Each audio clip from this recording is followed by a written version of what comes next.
Oh,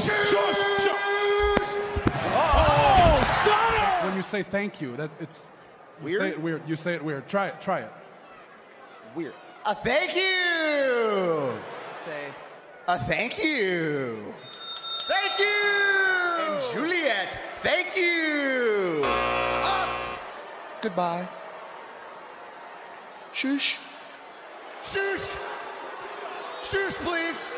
Planet. Now that is an achievement. Thank you. Thank you. I'm the winner of the Scooter race. You know what Randy always says? Shush, please. And a little more education. Thank you. Kill it. 4.0 GPA. Thank you. And absolutely flattening the almighty Ken Bobby. Lashley flattened. Gable of the Alpha Academy on your left, the tree trunk. Elias. Come on, loser. Shit.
Whoa. I like when it just randomly starts back up again. That's always fun Yeah. for no reason. On button. I wasn't even pushing any buttons. I was just sitting here and letting it roll out like the Transformers. What's going on, everybody? Happy, what the fuck day is this? Wednesday. It is Wednesday, hump day! Yes, and welcome back to Nonsensical Nonsense. Yeah. after the train wreck that took place Saturday night to taking Monday off. Feels like it's been a long time. But if you're not already, go ahead and check out the socials, Facebook, Instagram, Twitter, and X. Go ahead and join us live every Monday, Wednesday, and Saturday, 7-ish. Yeah. On YouTube and Facebook. You can also listen to us anytime, any place on Zencaster, Spotify, and everywhere you listen to podcasts at Nonsensical Nonsense Podcast. Or you can simply go to bio.link/nonsensical nonsense. Find all of our links. Not only that, but you're going to find links to our sponsors, and you can check them out as well. And don't forget to use promo code Words Are Hard and save yourself a moolah. He's Jeff. I'm Glick. This is the show. We're back. We took a little bit of a break. But I was off Monday. Jeff's never here on Mondays. I was off Monday because Nikki and I went to the Pittsburgh-Cleveland Monday night game in Pittsburgh. Outside of the Browns losing and the Steelers fans thinking they really accomplished something amazing because the Steelers look like ass this year. But I hope they made sure to give their MVPs. You guys might not know their names, but they're dressed like zebras and they got little yellow flags that they like to throw all over the field as long as you're in orange and brown and white. They don't throw them if you're in black and yellow. Jesus fucking Christ, man. That was offensively, defensively, the Browns just owned Pittsburgh. But, yeah, shitty officiating, it's going to get you every time. I'm What are you going to glad I don't go to games. Because if I went to a game like multiple times a year, I would weigh 400 pounds because I know they got good food, and that's what I would go for. I wouldn't care who won or lost. I don't know about the food, but I don't know about the food, but I know they got $10 fucking a piece beer. Damn. 16-ounce cans, man. So you spent what, $2-3 grand? Oh no. We just spent around $100 and some odd dollars. Yeah, your next 3 paychecks are going to the Steelers Stadium. Yeah. But even though the Browns lost, even though shitty officiating, it was still a fun game. Nikki and I had a blast. It was really cool to get to go, and it was really cool to get to go to my first ever Browns Steelers game with her. We had a blast. We not that you know who this is, but Joey Porter Jr. We got that. So he's a football player. Yeah, he plays for the Steelers. We were literally right behind the Steelers bench. I don't know if you've seen any of the pictures or not, but I haven't been on Facebook all day. Yeah, we're front row Nice. right behind the Steelers bench. So it was really cool. Joey Porter Jr. His dad played for the Steelers. He's a Steelers legend, and the Steelers drafted Joey Porter at the end of the game. The players come right up to the where their tunnel, where they go down into their locker room, is like right where we were sitting at. Of course, they come up and high five the fans and give them gloves and this, that, and the other thing. Right. Joey walked up to kind of give high fives and shit to the fans, and he's seen our flag because we had it draped over the wall. And he looked up and he was like, "Nice." And Nikki handed him the marker and he signed it. Nice. That was pretty cool. But I mean, all in all, we had a really good time. Now I'm seeing the pictures. I found them now. Yeah, all in all, we had a really good time. We had a really good weekend. Wow, you didn't stick out like a fucking sore thumb, did you? Oh, dude, there was maybe like 3 or 4 Browns fans within 30 rows of me to either side. It's amazing you didn't get out shanked. No, that's pretty cool. Like wow, you were fucking close, boy. Let me tell you. Holy crap. Yeah, we were right there. We're damn near on the field. But we had a surprise birthday party for Nikki's mom Sunday, which went really good. We had a good time.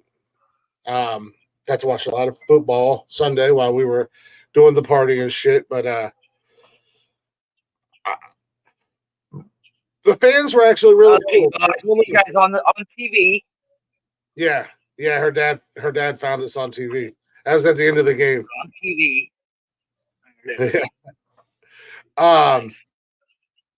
The fans were really cool for the most part. Nikki yelled at me because I was making friends in Pittsburgh. She's like, "You're not allowed to make friends in Pittsburgh." I was like, "Well, one, that's the thing. You and I are that kind of. We're those kind of guys where no matter where we go, we're gonna find somebody to talk to. The Browns fans. I'm a Browns fan. Obviously, we're gonna shout each other out. She's like, "But you were making friends with Steelers fans." I was like, "Yeah." Like one guy was because you. So we parked. Happy woman, shut up. We parked across the river and rode the riverboats over to the stadium, which is a really cool experience too. That was really cool. But I was talking to this guy on the boat as soon as we walked in. He made a comment, and of course, I chimed back, just like friendly banter, and then we wound up bullshitting. Really cool story the guy had. His best friend flew out from Texas, but he's a Phillies fan. Gross. As I told him, I said you should really pick your friends better. Oh, he's retarded. He was like, "Well, we were in the Marines together." I was like, "Okay, I got you." So his friend flew out. They went Thursday night. They went to the Philly game.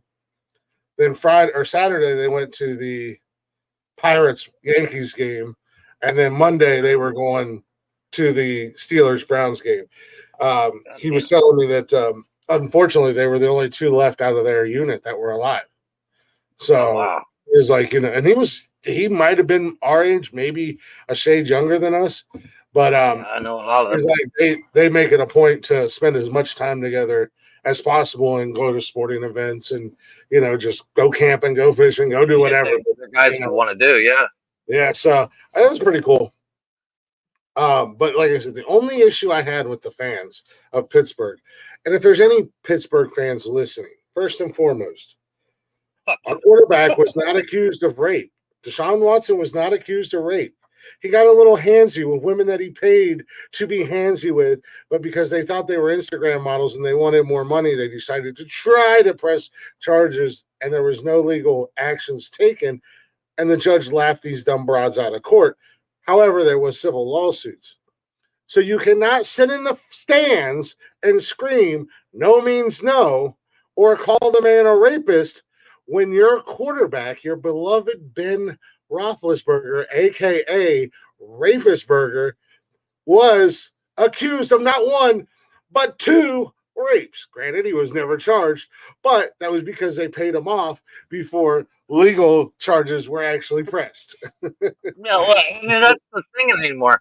The problem with anybody accusing of anything, whether it's true or not, you're stuck with that accusal for life. But I wanted, you can show people proof. Like, that never fucking happened. Like, video proof, the whole 9 yards. You can take them back in time. They still won't fucking believe you. Yeah, I wanted so bad to turn around and go, "Roethlisberger, ring a bell, you idiots." 4 guys behind us that were screaming. It was like, we're in Pittsburgh. You're quarter in one of the rape allegations, like his bodyguards or his offensive linemen shoved a chick in the bathroom and then blocked the door so she couldn't get out and nobody could get in. Like, hello. Yeah, I'm sure they just had a friendly conversation in there. Yeah, I bet you they were talking about the fucking weather. Yeah, you sign a couple jerseys for her.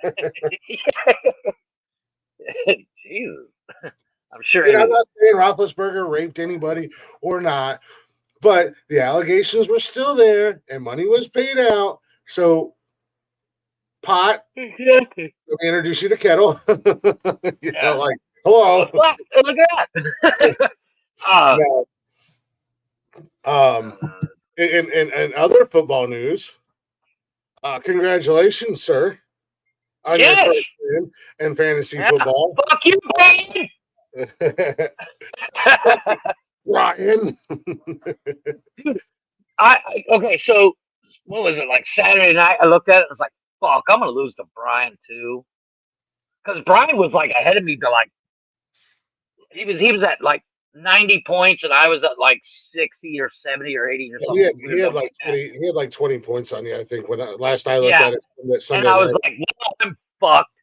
And then the next time I checked it, I was at like 102 or 101 or some whatever, wherever I ended up. And I was like, ha, look at that. I guess I won. And then of course I went on Snapchat for some reason. And then there was Brian. Oh, I can't believe I lost to Jeff. And I thought about it. I was like, I should totally just be like, ha ha ha ha ha in a video. But I was like, I'll wait until I win the whole fucking lot. Then I will never let any of them live it down. Well, there's a buzzsaw in our fantasy football named Glick that's currently. I did lose to. It is one of those things. You did. I'm gonna go ahead and give you your props. You did help me. Just like before the show here, we were. And it's not like it's not like I'm calling you every day and be like, what do I do? What do I do?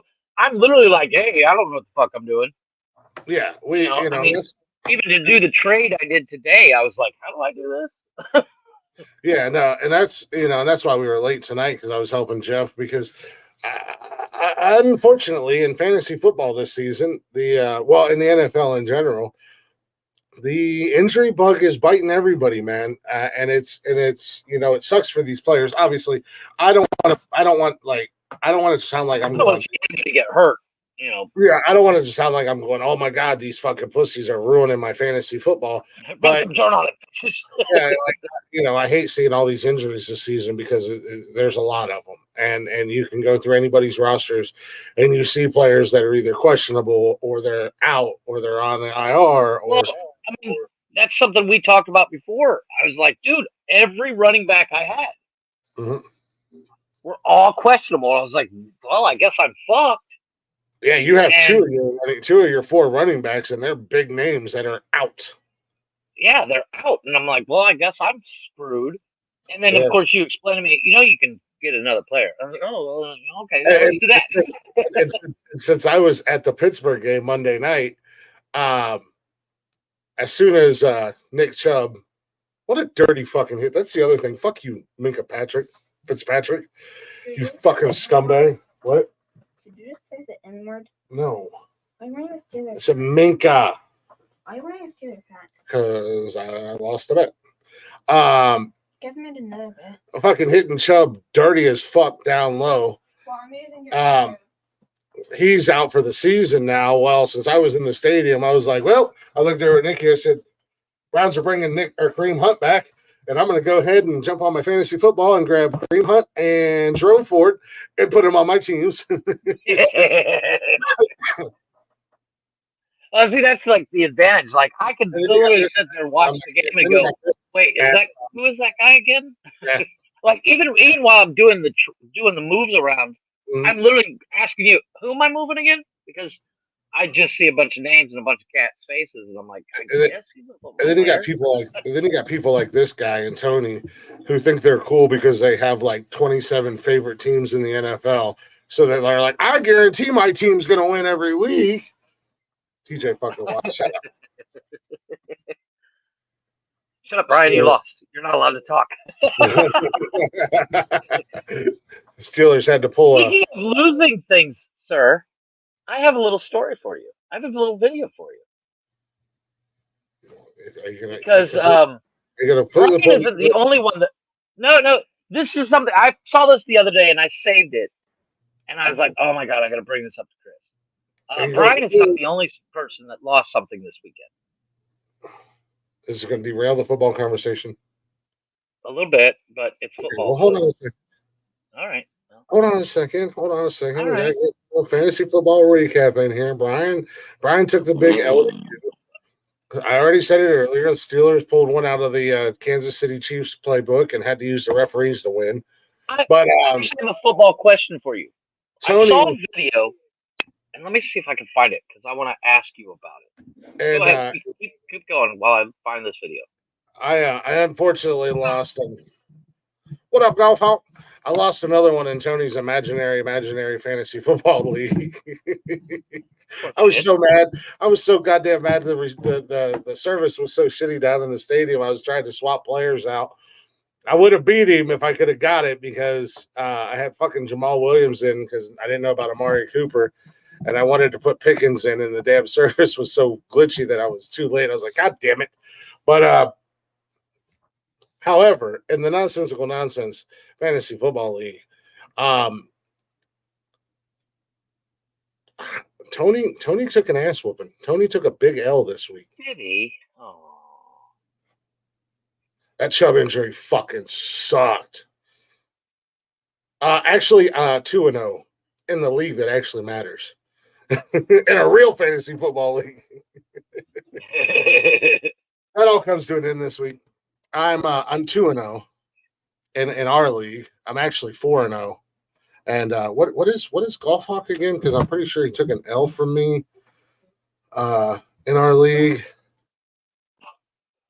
There's only 2 teams in our fantasy football league that are undefeated, and they both belong to me. Oh, don't tell me I didn't say this. Brian, how are you 2-0 in one league and 0-2 in another league? Shit picks. 1-1.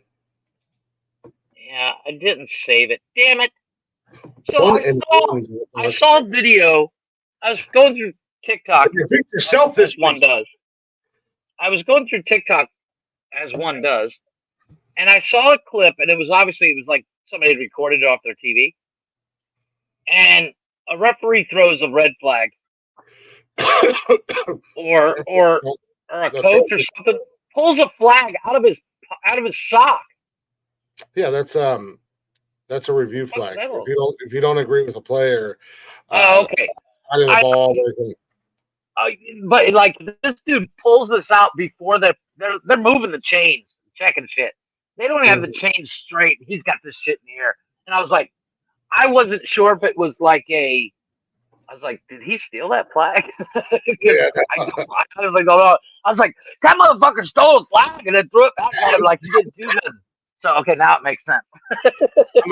I might have to delete and reinstall the NFL app too, because this is giving me all kinds of goddamn fits. The one that Tony's league's on, I think it's giving me all kinds of fucking fits. Might have to. Yeah. Well, yeah. At first, not knowing shit about professional football, like if it was regular football, just you, me, and the guys playing the game, I can know what the fuck's going on, but. I don't know what the fuck flags are, but this dude pulls this shit out of his sock. I was like, did he steal that? I was like, did I just stumble on a controversy? But apparently no. Those dirty ass referees in Pittsburgh deserve to get pushed. I mean, you're gonna call a face mask on Deshaun Watson 2 plays after he's had his fucking helmet completely spun all the way around because of a defender grabbing his face mask, and you're not gonna call it? Okay. I would have started to fund me to pay his fine if he'd have throat punched a fucking referee Monday night. In what league? Which one? Oh yeah, we're playing each other this week. Yeah. And you're gonna get spanked again. I'll probably eke out a win. I'll probably eke out a win this week in Tony's fantasy football. I think I might. I mean, unless I get some serious luck, I'm probably going to lose this week. I am going up against Golf. Right now it sits. He's got a 52% chance of winning. Is it 54? Wow. But it all depends. Like, I hate to be the bad guy, but I'm kind of leaning on Sanders here. If he's questionable, I'm fucked. If he doesn't play, I'm fucked. If he plays, I might actually sneak out a win.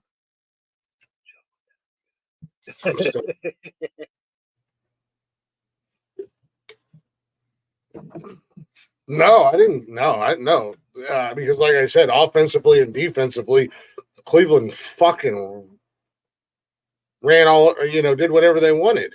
Every time they'd get positive, something positive going, and a couple offensive bad plays that, defensive touchdowns, but Pittsburgh offense couldn't do anything against the defense, and the offense was pretty much moving all over the place and hogging the ball. And I mean, you look at the comparison, there was none.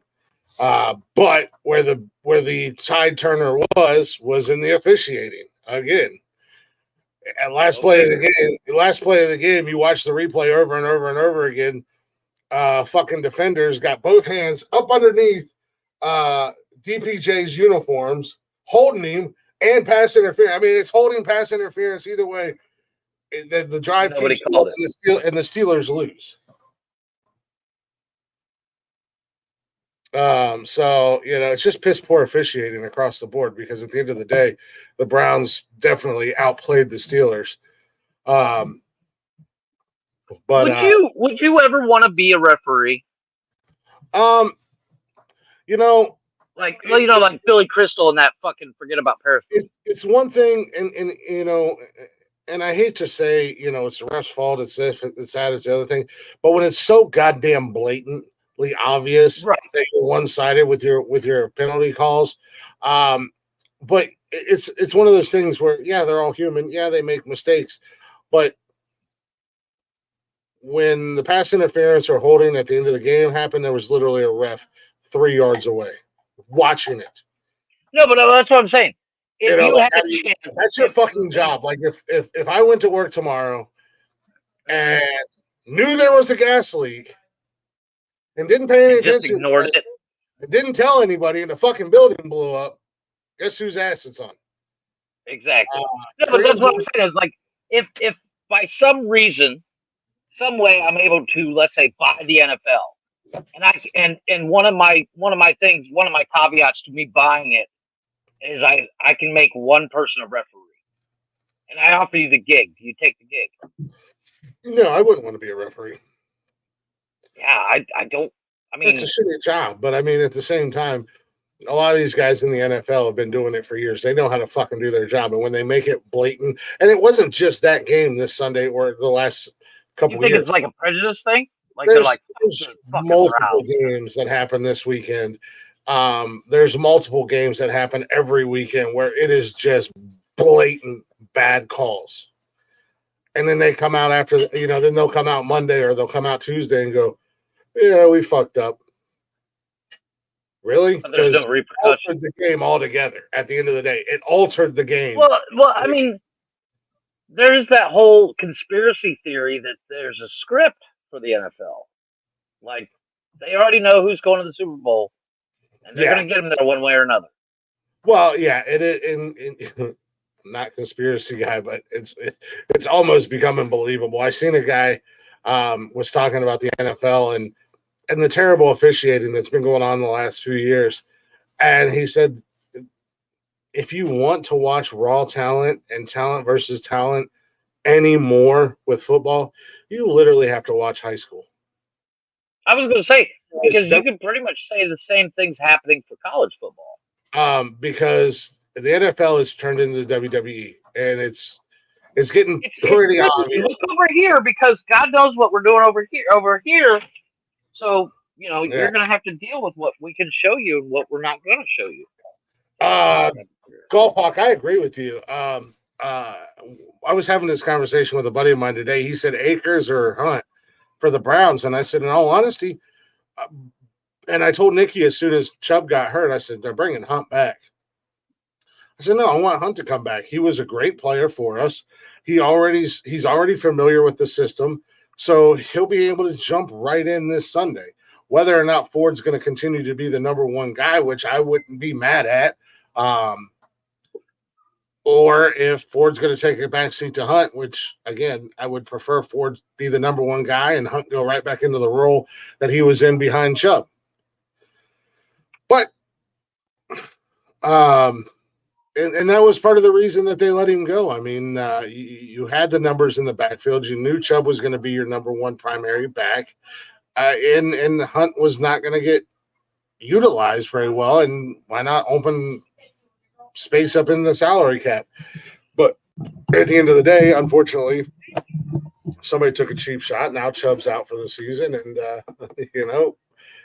but fortunately for us, we get a guy that we're familiar with that's coming back into the system in Hunt. And I liked Hunt. I liked Kareem Hunt when he was in Kansas. I love that Cleveland signed him, and I'm excited for him to come back. So, well, there you go. But yeah, I wouldn't say my give a damn gear gave out when Chubb got hurt, because we have weapons all over the field. I mean, Watson needs to really settle down and get rid of the ball, but we got weapons all over the field, and Jerome Ford is a hell of a backup to have. And even if he starts this season, the guy's a goddamn workhorse, just like Nick Chubb. He's going to get out there and he's going to pound it out all day long. So I'm not mad at it. But like I said, hopefully I can get a win in Tony's league this year. It's still kind of up in the air. Everybody's we got a couple guys that are 2-0, but everybody else is 1-1, or I'm 0-2. In the podcast league, I'm the only undefeated team left. In my personal league, where there's actually money on the line, Cam beat me this week. Again, these on these injury reports, man, waiting until the last minute is one of those things that if I would have found out sooner what was going on with Amari Cooper, I could have made moves sooner, but they literally waited until fucking 45 minutes. I guarantee you the NFL's got some sort of, or these teams got some sort of kickback from the fantasy football leagues and stuff like that, where they're probably making money on waiting till the last minute. Yeah, no, bringing Hunt back is still going to give Cleveland a nice little 1-2. I think it's going to give them the same 1-2 quote unquote punch that they had when Hunt and Chubb were on the roster together.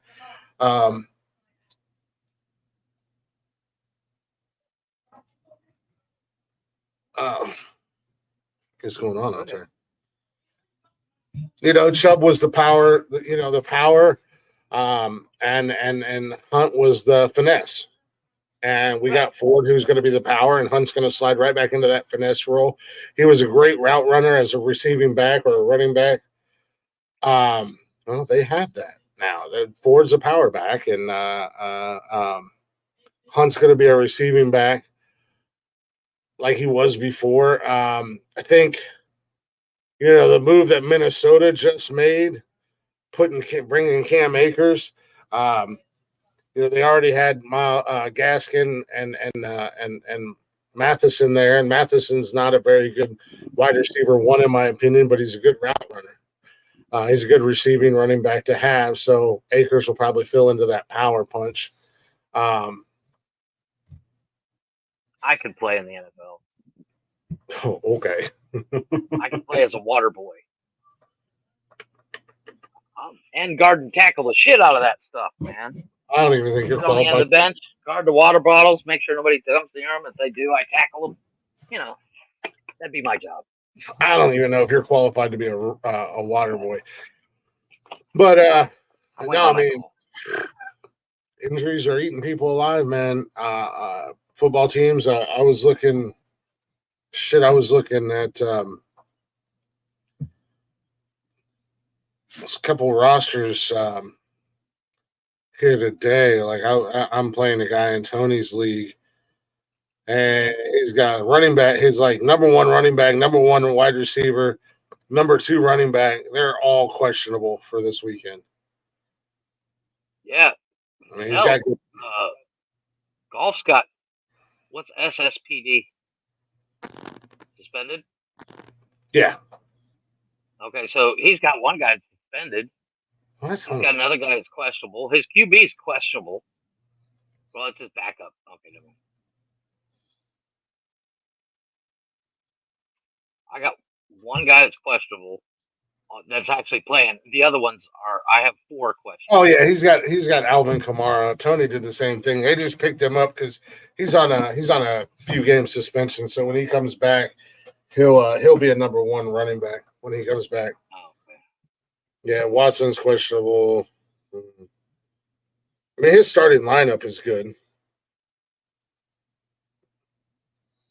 I mean, as good as it can be.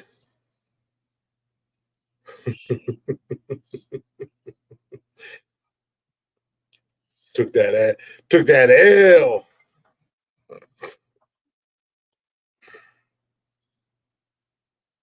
Yeah, I'm ranked 3rd in our league, but I'm tied with Tony and Golf. Yeah, so I said, Golf, you and Tony are all 1-1. Brian and Kush are 0-2. I'm 2-0. Yeah. I've had a couple good weeks. I don't think I'll ever. Separate the men from the boys this week, boys. Let me tell you. I don't think I'll ever have a run like I had a couple years back in my league. And I still somehow managed to lose in the playoffs. I'll tell you what, I lost in the playoffs because by the time we reached the playoffs, all my guys, their teams had already clinched playoff spots, and they started resting them and shit. And I'm like, you can't rest people. We're in the championship of fantasy football. What are you doing? Well, that's the thing. That's how the NFL skews their data. They're like, these guys are getting too good. Let's rest that guy. Why? Because he's winning? I don't fucking. Yeah, if I could go 12-0 and then all of a sudden lose in the damn first round of the playoffs. I'm like, I don't have anybody. You can't win them all. Yeah, like, son of a bitch. Speaking of losing, because football's driving me crazy. As I said, Brian's not the only person to lose something this week. I got a little video clip for you, and I'd like to discuss if you can. So let me play this quick little video I found on TikTok. This is actually real. I've actually done the research. This is real. Oh, Check this out. The U.S. military is asking the public for help to locate a missing F-35 fighter jet that vanished after the pilot safely ejected from it on Sunday afternoon. The unidentified pilot used an emergency parachute, according to the New York Times, and is now in stable condition at a local medical center. Officials are calling the incident a mishap. A spokesperson for Joint Base Charleston told NBC News that the plane was left in autopilot when the pilot ejected, so there is a chance the jet could still be airborne. Officials are reportedly focusing their search on the area around Lake Moultrie and Lake Marion due to the plane's last identified location. Stay with us for more updates.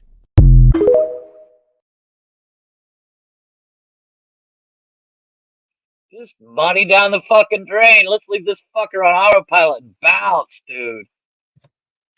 How do you lose $60 million aircraft? You jump out while fucking autopilot's on. What kind of asshole? Again, I asked the question: how does the U.S. military lose? Okay, military aircraft? I'm assuming it wasn't set up to fly a pattern. It's why did he eject? If it's still in the fucking air, and I doubt it is, because this is like, I guess this happened like Monday, so I'm pretty sure it's out of gas by now. But I would assume, but again, and that was my old stomping grounds. That came out of Fort Charleston, 2023, right out of my backyard. There's no GPS that can find this fucking thing, no radar, nothing. What fuck? It's the U.S. military for a while. How do you just lose one of your planes? This isn't Malaysia Flight 3419 or whatever the hell it was. This is a goddamn United States military fighter jet. You just said deuces, I'm out. What the fuck? I'm not upset about that. Like, this really, you start to lose a little bit of faith in our military when they just. I mean, look, CTE, scrambled brain, whatever. How do you lose a whole ass fighter jet? I've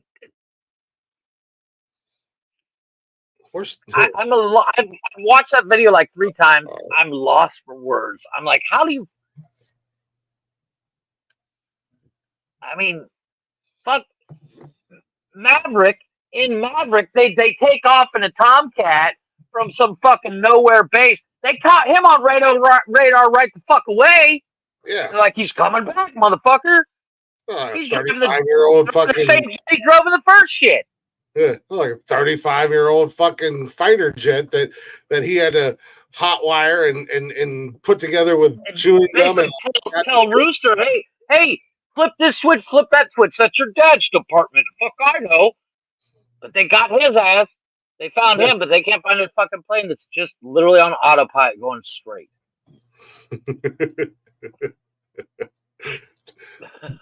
Where's Tony? I mean, right?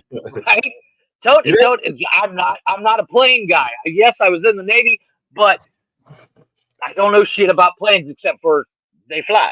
Speaking of our U.S. military, not to go back to the football, but it just kind of popped into my head. Monday night, they come out and they do the national anthem and everything. Right. They have the color guard. I think that's what they're called, right? Color guard. They carry the flags and stuff. Guess who was represented Monday night?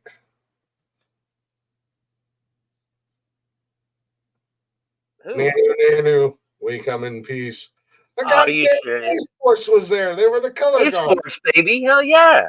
Come out on the field. I said, this goddamn Space Force. They're real. Oh yeah, it's a real deal. There's a whole TV show called Space Force. It's Steve Carell and John Malkovich. Yeah. Fucking hilarious, by the way. But and all they do is make fun of Space Force the entire fucking time. Yeah, no. The United States Space Force was there for color guard Monday night. I was like, I'd totally sign up for the Space Force just to find out what the fuck they do. Sit around and play Xbox. I don't know. I guess. I mean, I would assume that they're being trained to go into space. I would assume, but I don't know. Which is like, right? Isn't that kind of the same thing as NASA? Something's been around. NASA is technically a public company. It's not government company. But you can't train somebody to defend something that we don't know anything about. Well, that's the kicker, Area 40 was it Area 41? 51 there. No. 51. Thank you. My brain was off. I'm like, wait, what is it? What's the number again? I mean, yeah, like something that technically we don't know anything about, technically does not exist. How are you going to train somebody to defend us against them? Well, so here's the kicker. Couple episodes ago, I showed you the video of Mexico was like, hey, hold my beer when you guys talk about aliens because we got bodies. Yeah. Apparently, they've been X-rayed. Little update. They've been X-rayed, and they've not been manipulated, but they've only been X-rayed by a government doctor. Mexico's not like, hey, U.S., check this out. Hey, Peru, check this out. They're not sharing. They have like, we did the research. You guys don't need to check our work. Yeah. So. Yeah, just they're not letting anybody check their work, so to speak. Just give me an A plus. Don't read my report. Just give me an A plus. Exactly. Just because I copied it right out of the encyclopedia doesn't mean it's true. Yeah. But so there is that. So it's kind of like tomfuckeries everywhere. But if those aliens are what Space Force is fighting, I think we're safe. I mean, yeah, but I'm not buying it, Mexico. There is a funny video I saw on Reddit the other day where they're showing those bodies and then somebody cuts it. It's a cake. My wife sent me that and I fucking lost it, dude. She's like, look at this. And I was like, what? And I looked at it and I was like, fuck you. That's not funny. She's like, it looks just like it. I mean, it literally looked just like those bodies we saw. And then I saw another video where somebody AI'd it, where the body gets up and starts dancing like the dancing baby from those commercials. And I was like, I'm kind of in. I was like, let's talk about buttered sausage. I'm not Johnny Bench. I'm not catching what you're throwing, Mexico. And then I found you a clip, sir. I have a clip for you. This is actually a clip for when you decide to go off to the bathroom for 3 hours. And I found this. Wasn't that gone that long? An entire song played, plus me vamping for like 5 minutes. It was like a quarter of the way. Just because you went to the bathroom, decided to read War and Peace from cover to fucking cover. The song had literally was like a quarter of the way through when I came out. And I'm like, really, this dude couldn't handle talking for. I just wanted to hear that song, but I got a little clip for you. It's not really a video, but it's got a little song for you. I say you're pissing too darn loud, boy. It's late at night and you're pissing right in the center of the bowl like you're frying chicken in there. You gotta piss on the side, boy. Make it a stealth mission. You're causing a whole ruckus pissing like that, boy.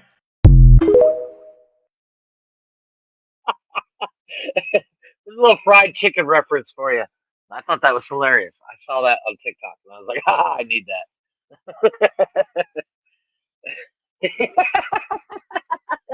I don't know why, but I find that hilarious. And you're frozen. So that was actually a good time to play that because you just decided to freeze up and now you're gonna jump off here in a second. Because yep, there it goes. There it goes. I called it. I knew it. He's gonna jump off. See, he's scared. But no, I found that clip. I thought that was hilarious. That brings back the reference to fried chicken and all that. And while Chris's internet resets, I find that hilarious. But yeah, let's talk about Let's talk about buttered sausage. Talk about buttered sausage, where it comes from, what it does. Why is it doing what it's doing? Get it out of my face. What about buttered sausage? That's not your jam. It's not your thing. You don't like it? It's not my jam. I don't buy jam. I buy honey, and I kiss it on the lips.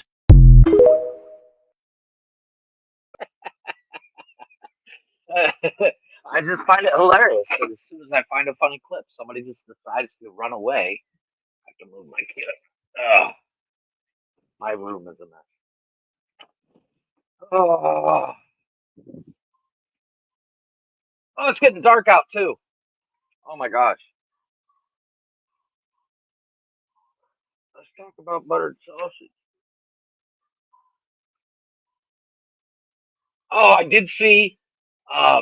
There is a new show coming out on Netflix. I have to check out. It stars Bill Burr and I can't remember the guy's name. I just sent it to Chris on Snapchat or on TikTok. It looks actually kind of funny. It's kind of our generation versus the new generation because these guys have recently become dead. Their kids are like I don't know 5 or 6, but they're in their 40s versus these new dads that are in their 20s and they got the same age of kids. It actually looks hilarious. I'm gonna have to check it out. It's not coming out until October, but I definitely gotta check that shit out. It's gonna be hilarious. Were you able to see that clip, sir? Or did you freeze the entire time? I didn't see anything, dude. My internet just said, "Fuck you, homie, we out." Yeah, that's what I was gonna say. I just moved us, and then you moved yourself back. Well, let me play it for you because I will play it later. I'll play it the next time you decide to jump up, take this. No, I sent you a video on TikTok. I say you're pissing too darn loud, boy. It's late at night and you're pissing right in the center of the bowl like you're frying chicken in there. You gotta piss on the side, boy. Make it a stealth mission. You're causing a whole ruckus pissing like that, boy. That is exactly how you piss. I found that. I was like, that's appropriate. I got a strong scream, man. I got a strong scream, bro. You gotta make it a stealth mission, boy. I love me some foghorn leghorn. I got a healthy stream, man. That's good. That's good, though. I'll take your word. Got a good strong urethra. This thing doesn't have a hole in the end. Look like a fucking football. Look at the nonsensical nonsense. I'm Glick, and that's my co-host for the night, the Night Stalker Ramirez, who's creeping in the doorway, watching us. Yeah. Well, I don't like smoking in my bedroom. I didn't set up anything outside, so Yeah. Because standing in your door, facing the door, and smoking and blowing smoke into your bedroom, it makes more sense. I'm not blowing into the bedroom. I'm blowing out. It still goes in there. It's like when we were kids, if you want to smoke in your bedroom and you sit by the window and you're like, I never smoked in my parents' house. Now, here's the funny thing: my dad would smoke in the bathroom only, or he would go, turn the exhaust fan on. Go on the pouch, turn the exhaust fan on, and I've never smoked in the house of my parents' house. I would always, because I know some way, somehow I'd get fucking caught. So I'd go up in the woods or behind the barn or whatnot. But Yeah, I know that. yeah, never smoked out. But I had a cousin, my cousin from Chicago. He bought a brand new car, and Yeah, I know. he was like, "I'm gonna have a cigarette." I'm like, "Dude, it's a brand new car." He's like, "No, if you crack the window in the back and roll your window down in the front, roll your window down in the back on the opposite side of the car, and crack your window in the front." I'm like, "Dude, no," because then you're just dragging the smoke across the fucking headliner. And he's like, "No, I swear it works." I'm like, "No, no, no, no. Let's just stop and have a cigarette." Your whole He's like, family, "No." your whole family is like a whole breed of a special kind of stupid, aren't they, Jeff? He's from Chicago. What do you expect? Not you know not country smart. But he's sitting there trying to explain it to him. And I'm like, "Tom, that doesn't make sense, dude. Yeah, you're just pulling it through the car. You're just dragging it. You're just making the entire headliner smell like smoke." Yeah. I mean, at least just crack all the windows in the car and keep your fucking hand out the window. Yeah, I don't know. I never smoked in my parents' house. I got accused of it quite a bit. I got accused of a lot of things. I constantly got accused of stealing my dad's cigarettes, which I did. Well, I mean, that was just the general census at my house was me getting accused of what my slutty sister was actually doing. Like, it was always Jeff did it. Yeah. You never once found cigarettes in my bedroom. We had, but you always found cigarettes and God knows what in her room. Yet I was the one smoking in the house. She only found my cigarettes in my truck or my car, never in the house, but I was the one who always smoked in the house. Dude, I was hiding cigarettes like wasn't nothing. I might just sat in my cup holder. I didn't fucking care.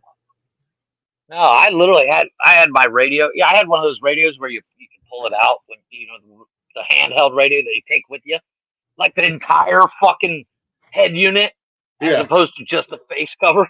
Mm-hmm. And I had plenty of space back there, so I'd pull out my head cover and put my pack of cigarettes in there and slide that fucker back in. Nobody ever knows.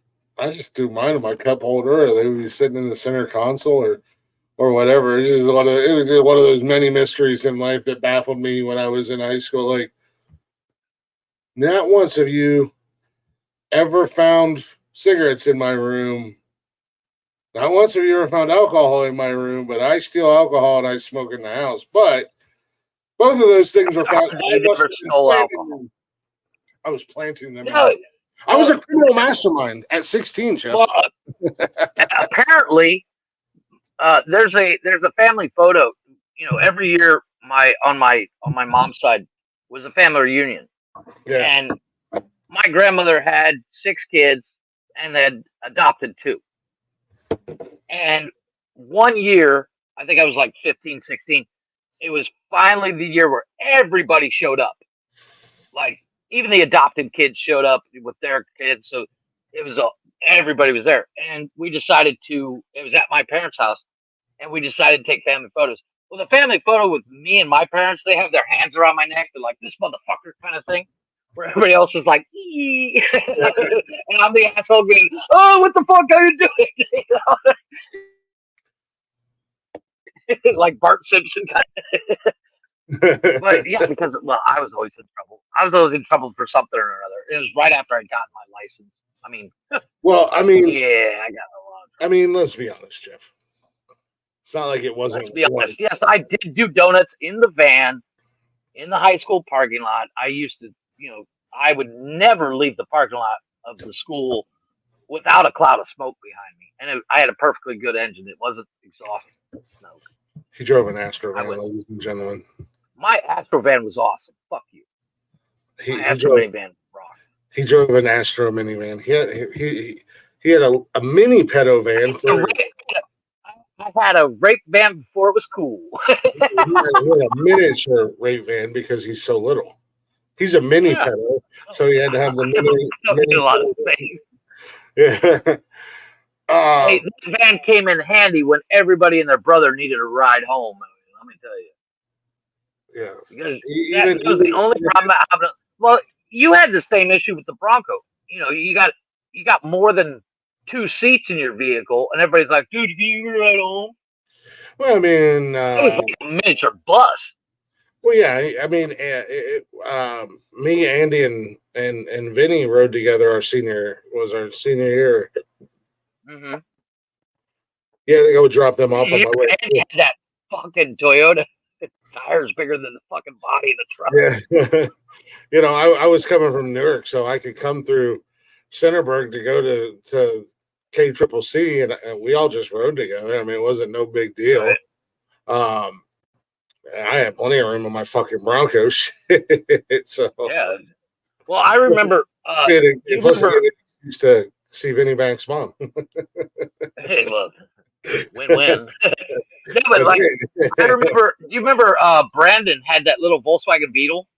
Yeah. Brandon we used to ride with Brandon on the way back to Clearport, and we thought this is the most comfortable Beetle in the world because by the time we'd get to Clearport, we'd all be passed out asleep. We figured we're very tired. Turns out the fucker had an exhaust leak. I was gonna say, it's an exhaust leak, and you're all dying. we were just this fucking full of shit. Nope, we're dying slowly. Slowly. After that, I was like, "Fuck it, I'll take the van, boys. I'll take the van." Then I had my little fucking shitty Ford Ranger. You know, I'm always hyper and I'm energetic every day after school, but before we even get out of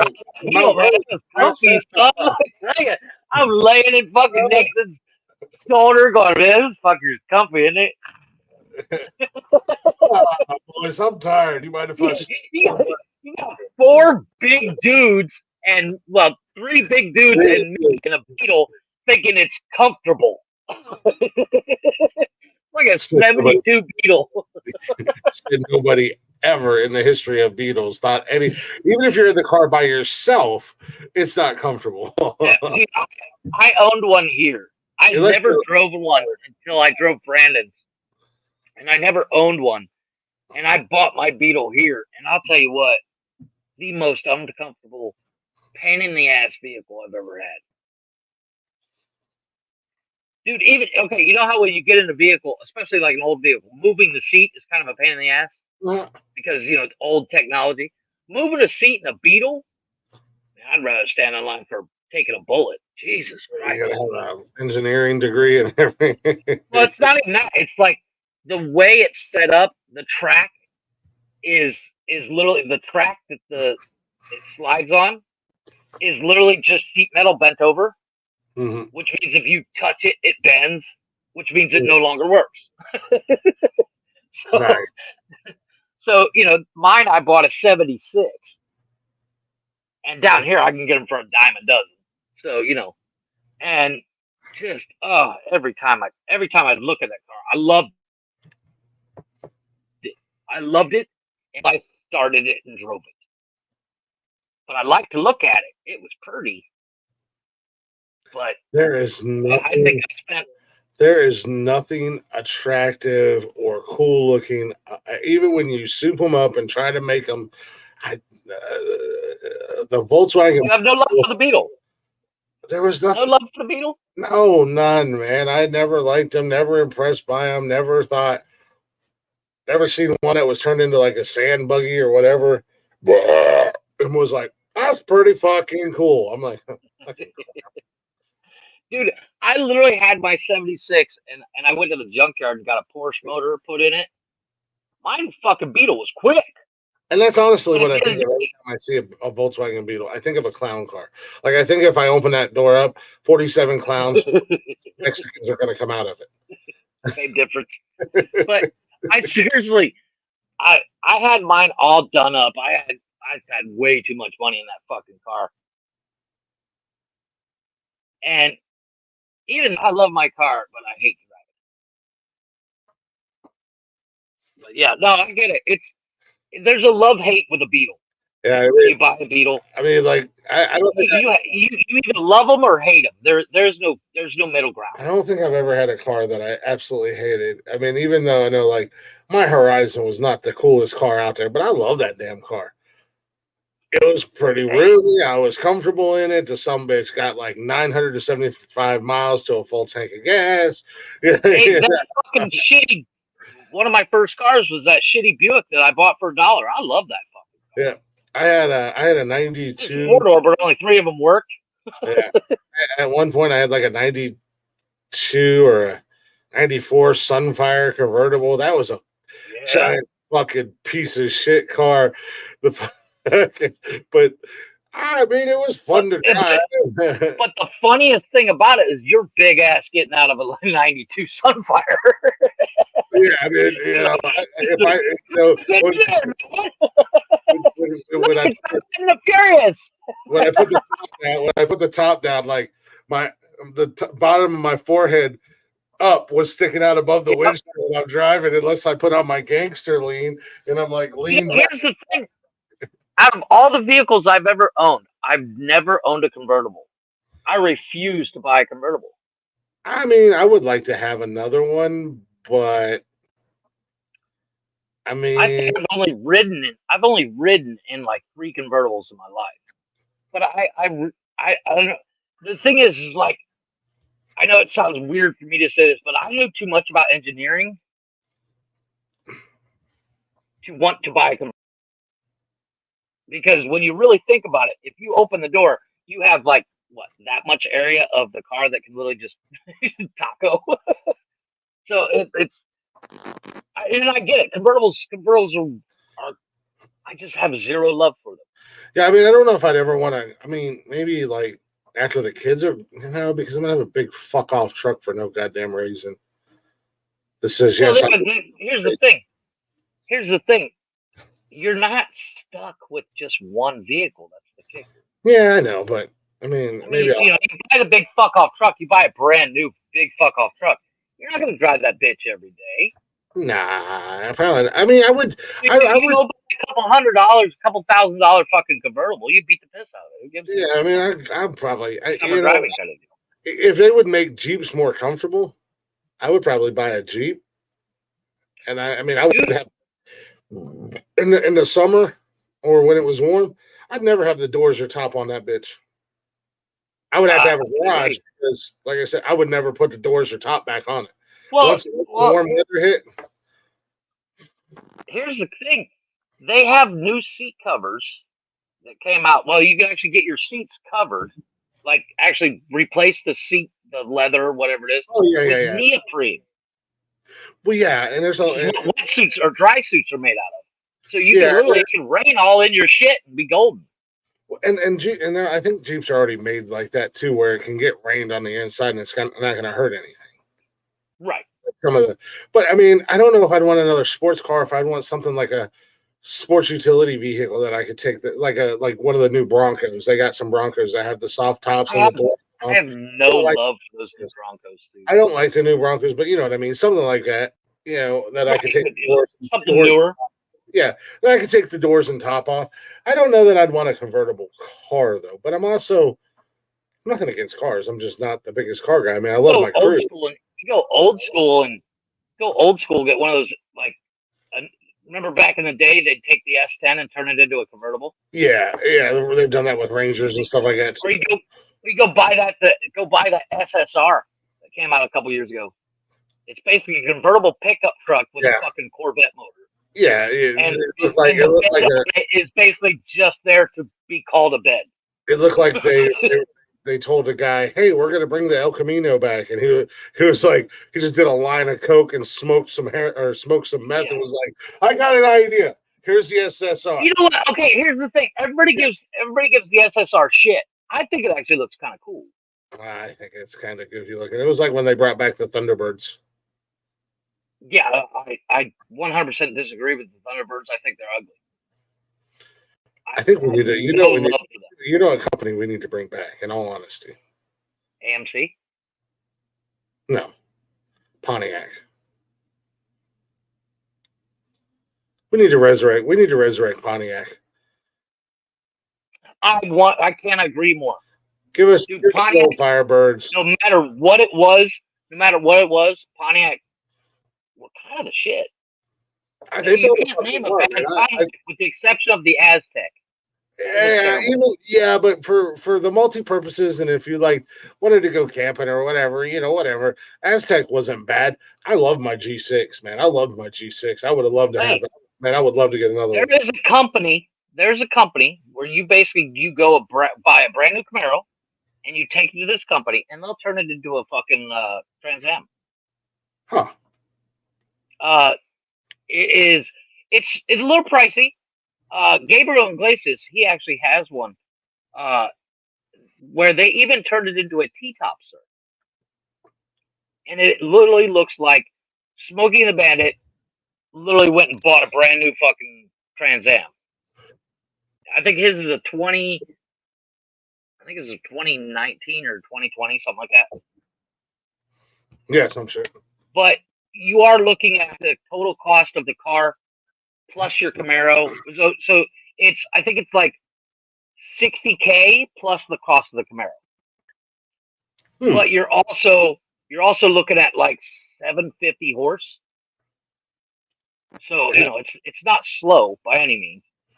But and there is another company, they make the Bandit pickup, where they take a brand new Chevy Silverado and basically put a body kit on it, supercharger, the whole 9 yards, and they put graphics from Smokey and the Bandit, the bird, the whole 9 yards, and make you a Trans Am pickup.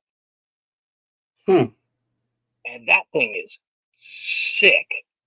Like it's like even the snowflake wheels, obviously bigger, but the same wheels from Smokey and the Bandit, whole 9 yards. That van is sexy. I need to find you the video, because I literally, the first time I saw it, I was like, ooh, I'm kind of in.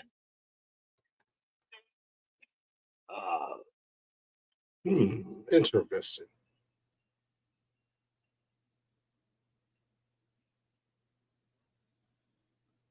Let me find you the video here. Well, that's a shitty video.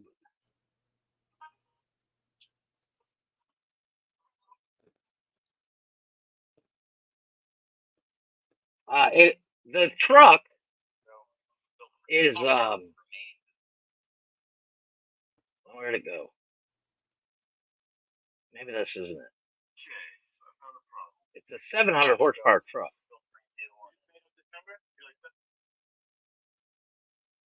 So the truck, once you get it done, it's 700 horsepower. Let me see if I can get this downloaded over here to the videos.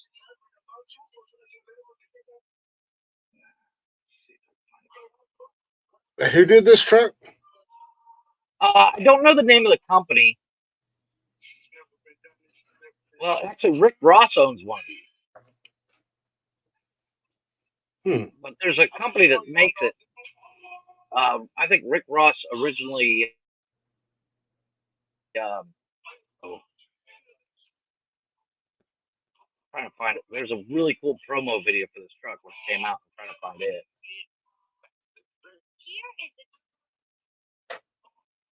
Yeah, I haven't heard anything about it, but I'm not up to date on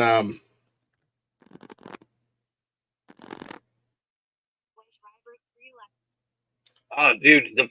So I'll kind of show you the video I found. I'm trying to find that promo video. I don't know where the hell I saw that. That promo video is like a couple years old, but this is the closest I have on a quick search for this truck. Bear with me while it's loading.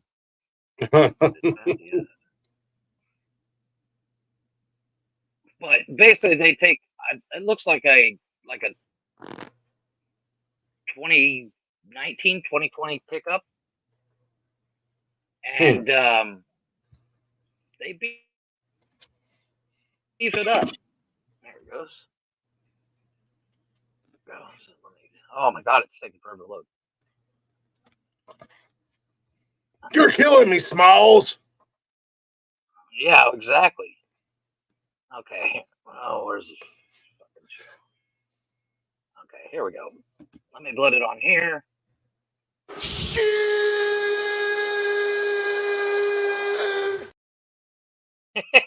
That wasn't it. So, okay. Here is the video. It's processing. 2 seconds. Oh my God. It's not even that long of a video. What the fuck? Here we go. Check this out.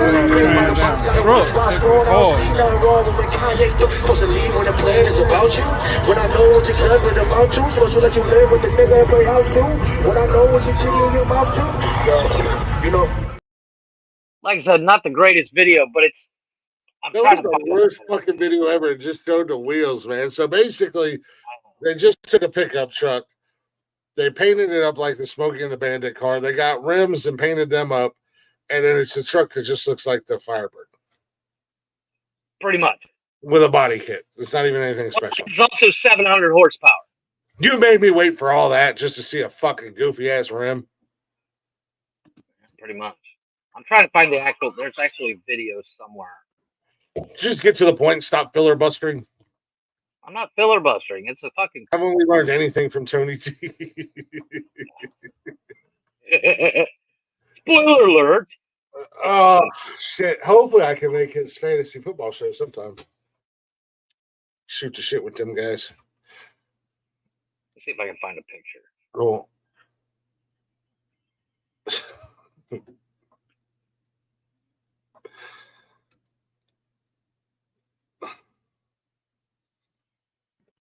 Hey man, just want to let you know that sometimes you gotta shut the fuck up. You gotta shut the fuck up. And this current time is just one of those times you gotta shut the fuck up. I don't think you're a bad person. I just don't want to hear you talking anymore. You gotta shut the fuck up.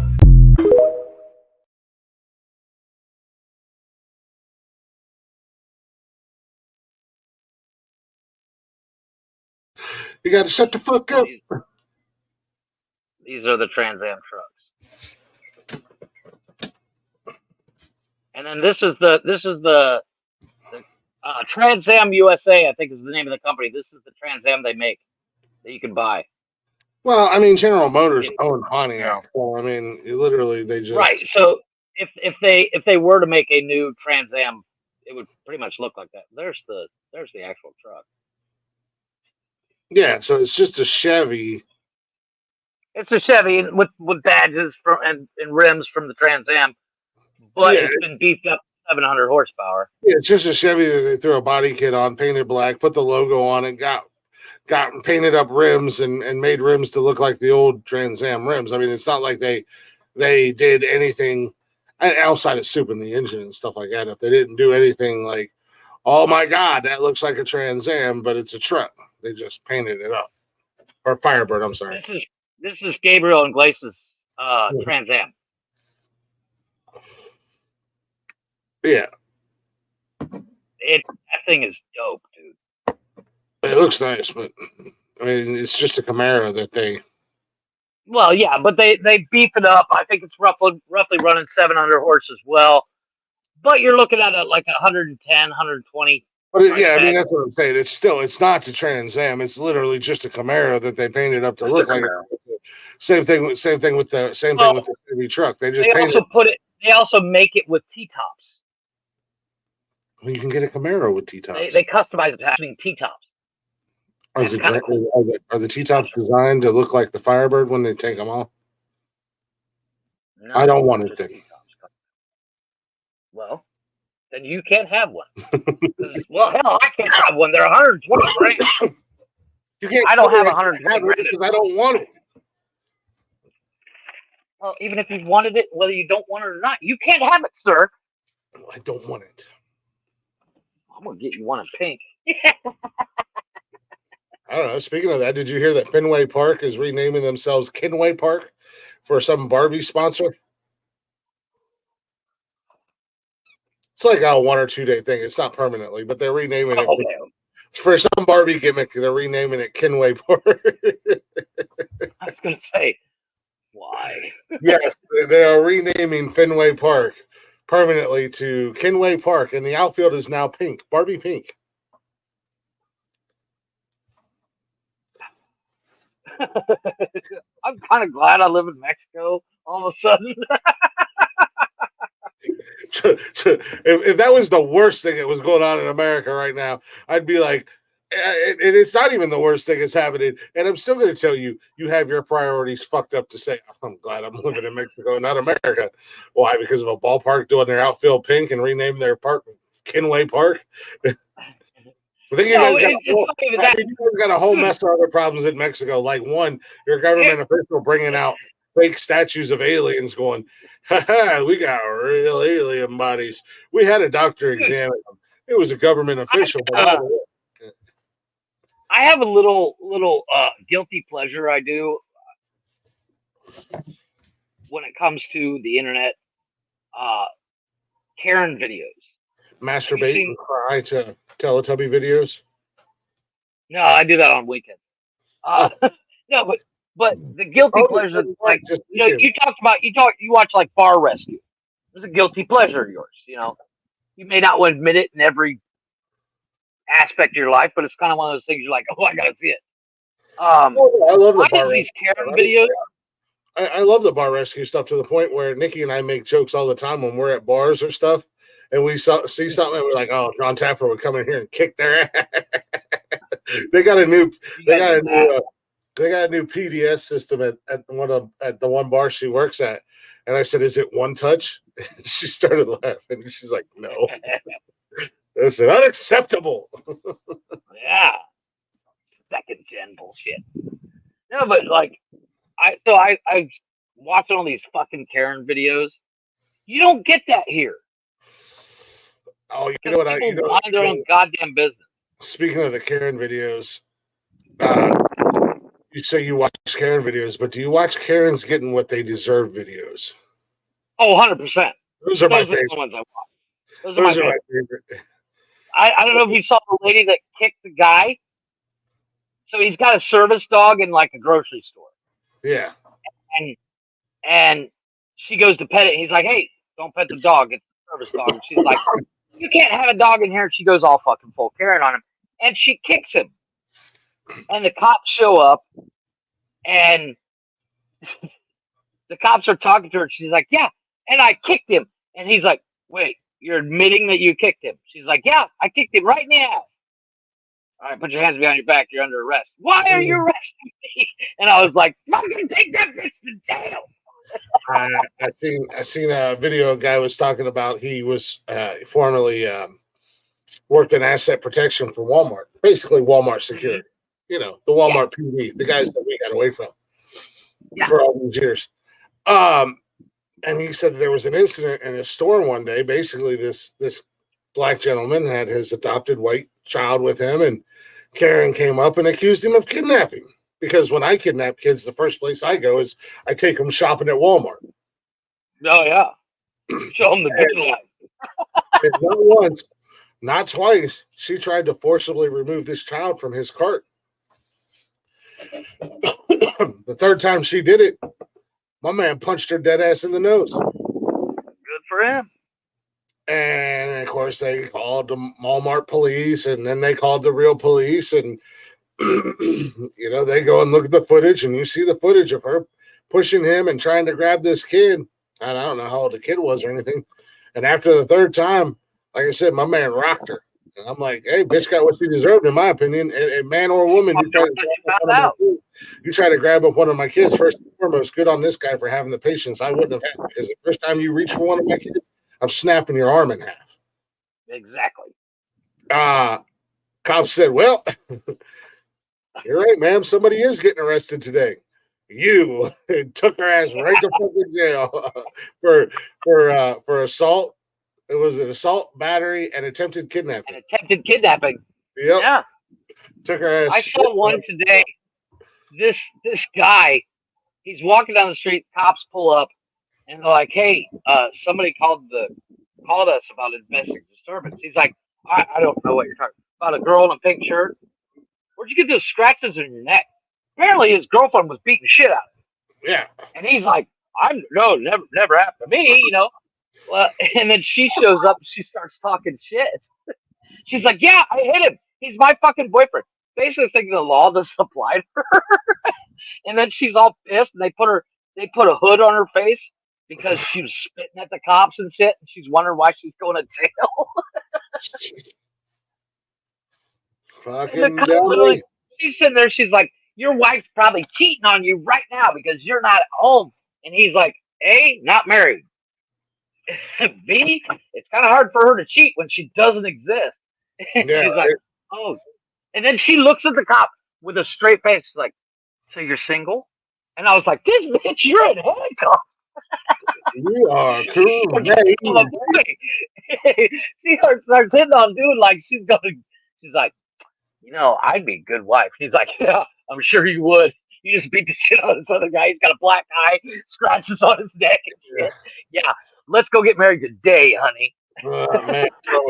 Ma'am, you are what we like to call a walking red flag.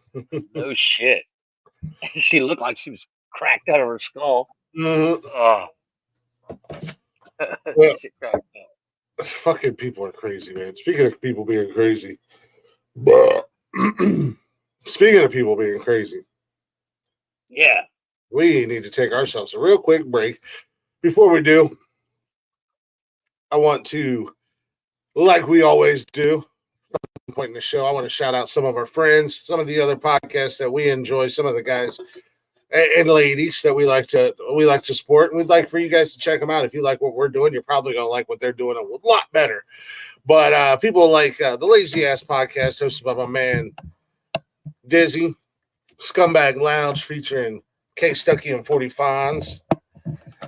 Oh, we got I think he renamed it to the Jarvis Project with our guy Steven Jarvis. He's doing his thing still. Belt Kings Fantasy Football, hosted by Tony D. If you guys miss him on here, maybe he'll be back soon. Maybe he won't. I don't know. Hopefully he'll be back eventually. He's got some stuff he's taking care of. Hopefully all that works out for him, and maybe we can get back on in the good graces of each other, so to say. Not that we're not in a bad place. We actually go on pretty well. I got nothing but love for the guy, but check him out. Belt Kings Fantasy Football, and his music show that doesn't technically have a name yet, but you can check him out. Late Night Parents with our buddy Ted Hicks. If you want to smoke, go see our guy Smoke Sunday Night Smoke podcast. You got the B side with Mr. B. Got him. I feel like I'm missing somebody else. Right? Mixtape with Leggy. Those are just some of our friends. I'm sure there's more, and if I forgot about you guys, I'm sorry. Wait a minute. Pump the brakes. I did, and I apologize. My man, Fireman Rich, with the Good Morning Coffee. Mondays, Wednesdays, and Saturdays. Or Mondays, Wednesdays, and Fridays. You can check him out super early. It's like 5 o'clock in the morning. You're retired, Rich. You don't have to get up. Calm down. But much like those guys, I'm sure we all have our story for why we got into podcasting. I got into it because it was something that I've always wanted to do. I've always loved radio, especially a lot of the talk radio formats that were not political and news. And it was something that I wanted to do.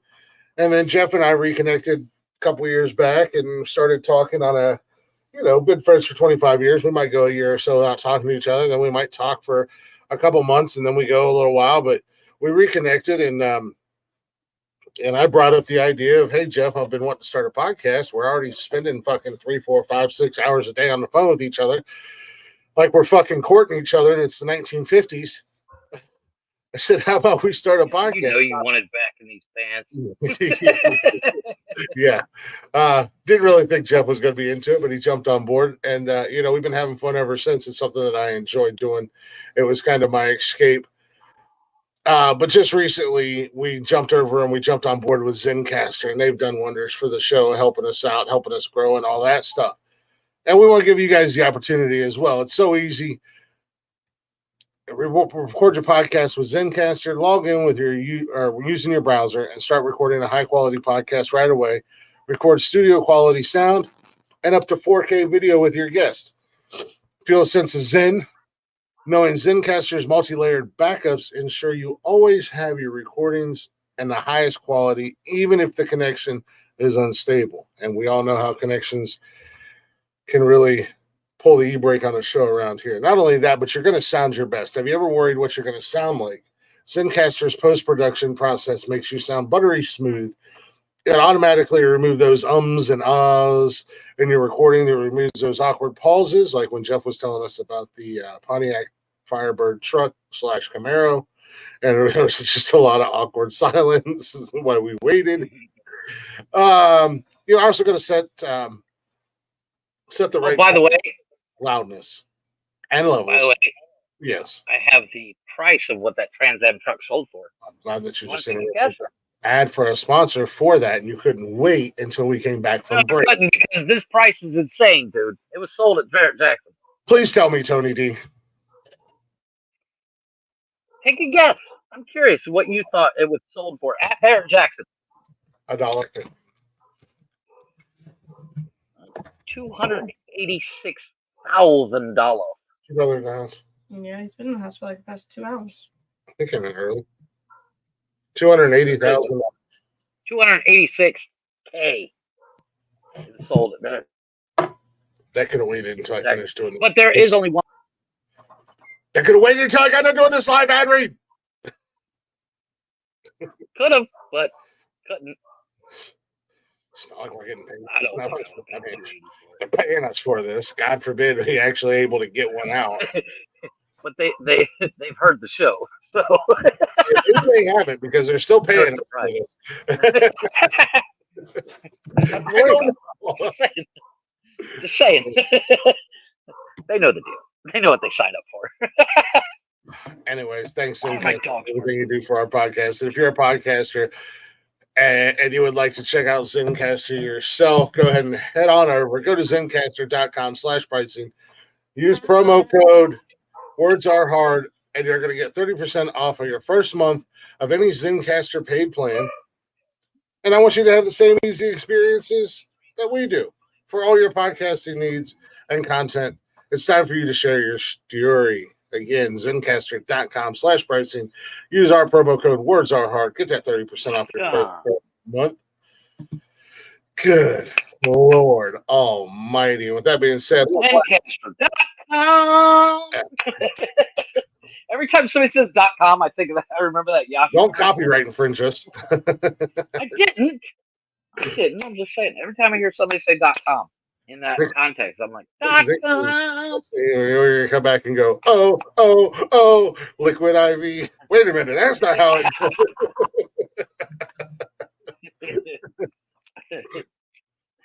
The right stuff. Anyway, got a little Blacktop Mojo for your ear holes. We'll be back here in just a few minutes. Check out Blacktop Mojo on all social media and everywhere you stream music at Blacktop Mojo. Show the guys some love. We'll see you in just a few minutes.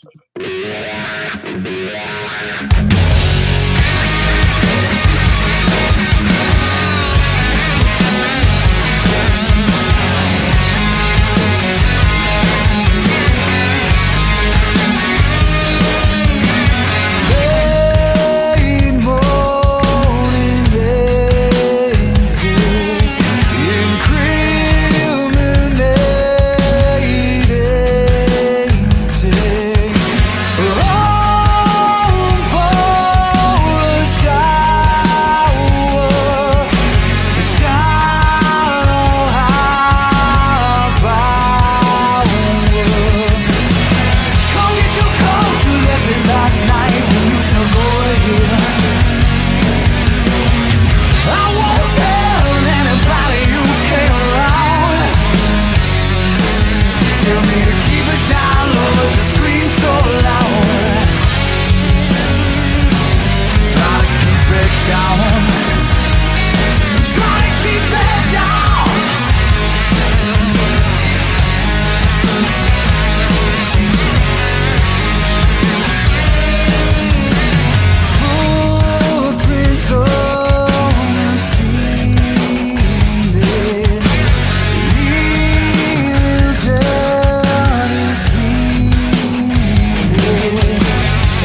it last night when you snuck over here.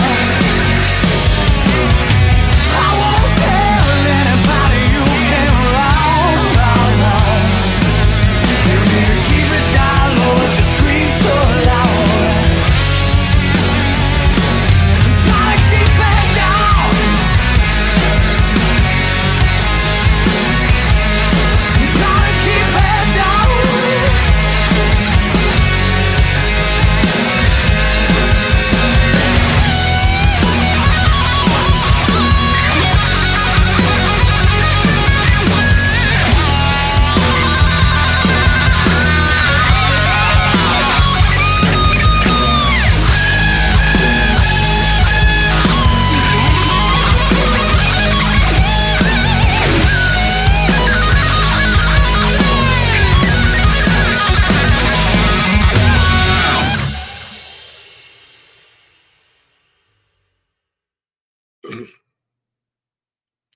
Yeah, buddy. Yeah, buddy. That's a good song. I like that song. Great song, crazy video. It's just me, or does Matt look extremely uncomfortable with that monkey on his shoulder in that video? Well, I mean, who was it? Somebody had a monkey and it ended up ripping off somebody's face. That was a chimp. That was some lady. Regardless. It was just some. Regardless. It wasn't a little. It wasn't unpredictable animals. So I feel his uncomfortability. Yeah, that was a chimp, and chimps are a lot bigger than those little tiny. I don't know what the fuck they're called. Guacamole monkeys. Oh, the capuchin. Yeah, whatever. Guacamole, capuchin, whatever. Well, them things literally throw shit too. So I mean, Yeah, but I can also literally grab one by the neck and just go. Chimps are a little bit bigger, yeah. Hold on. Peter's calling. Hello. Yes, Peter. I said Listen to her. I'm not doing it all willy-nilly, but if I had to, if a little capuchin monkey was like, we about to go, again, 1.5 tall alien, basically that's what those little monkeys are. So I could grab it by its freaking neck and chest all at the same time and just squeeze real hard. And I think you just figured it out. That's what Mexico showed, that because those are from Peru. So maybe Mexico just found petrified monkeys and they're like, it's an alien. You know what?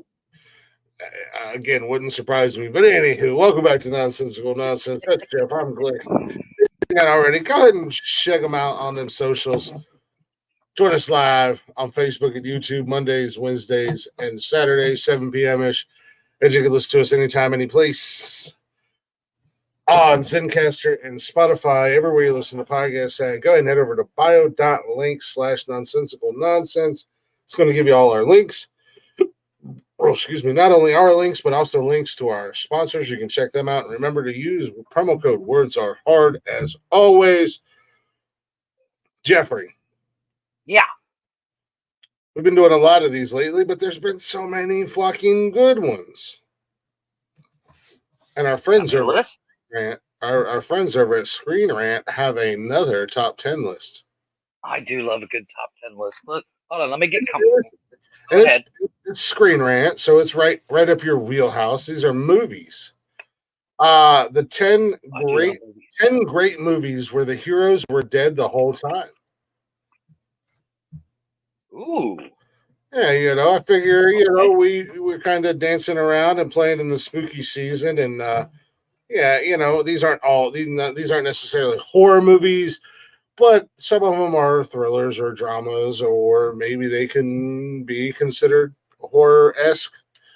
Starting about movies like Sixth Sense. Yeah, well, starting things off at number 10, Tim Robbins in Jacob's Ladder. Spoiler alert! Spoiler alert! If you have not seen these movies, they're dead. These are really old. I promise you, there's nothing new on nothing.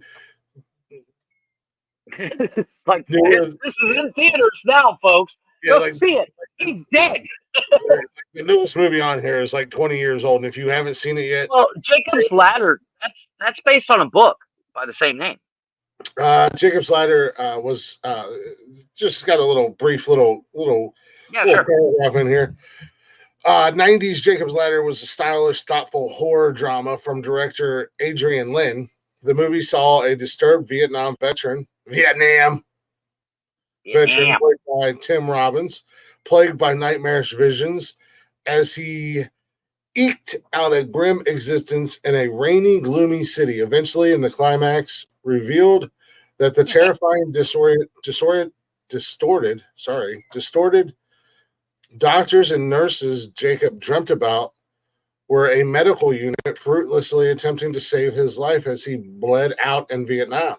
Jacob never left the battlefield, and his entire civilian life had been one long hallucination. Great fucking movie, by the way. If you guys have not seen it, again, it came out in the 90s. Even though you now know the spoiler alert, you know the outcome. Again, all these movies, the main character is dead.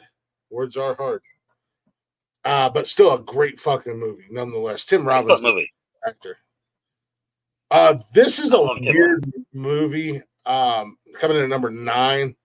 I have seen it twice, and the jury's still out if I like it or not.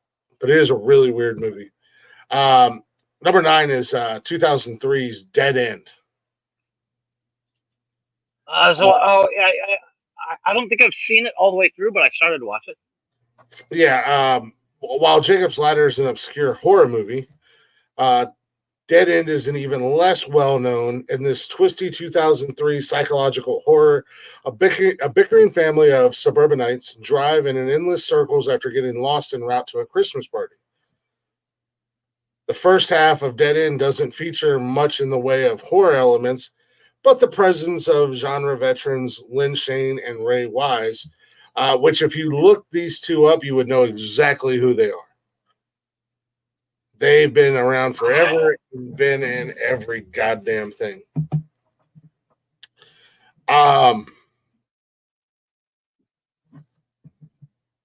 Should clue viewers in on the twist. As the second half grows more surreal, the characters are killed off one by one in gruesome accidents until Ray Wise. Yeah, okay. Yeah. Until the twist ending reveals they actually died in a crash hours earlier. Not that we can really, but yeah, let me brightness is too high. Down my brightness. Asshole. It's got a weird reflection, but there they are. There you go. I can see it there. Just look up Ray Wise. Ray Wise actually in the movie, and he played the devil in what was that fucking movie? There's a TV show. It was Reaper. Excellent show. Mm-hmm. He also played Robin's dad in How I Met Your Mother. Yeah. And Lynn Shay, she, as anybody that's seen, what's that fucking movie with, she played the landlord of, damn it, Kingpin. She played the landlord in Kingpin. Yeah. That creepy, and she played the roommate of what's her name in Something About Mary. Come on, bring it back into this late. Yeah, all right. Easy. For those listening that don't have time to look it up, I'm kind of giving you who they are. You trust me. You have 30 seconds to look up Lynn Shane and Ray Wise. As soon as you see Lynn Shane's face, even though the picture you're seeing is actually a better picture than what she looks like in most movies, mm-hmm. You know who she is. Coming in at number 8 is 2005's Reeker. Reeker? Yeah, Reeker. Ignored upon release, underrated horror film Reeker has much of the same structure as Dead End. However, this nasty chiller takes a slasher movie approach to the same premise. After a group of mismatched college students crash their RV, they are gradually killed off by the monster. This all sounds very predictable until the end reveals that there is no killer at all. As it turns out, the teens really died in the car crash at the beginning of the movie. This stellar twist makes Reeker another surprisingly great horror movie despite its bad Rotten Tomatoes rating.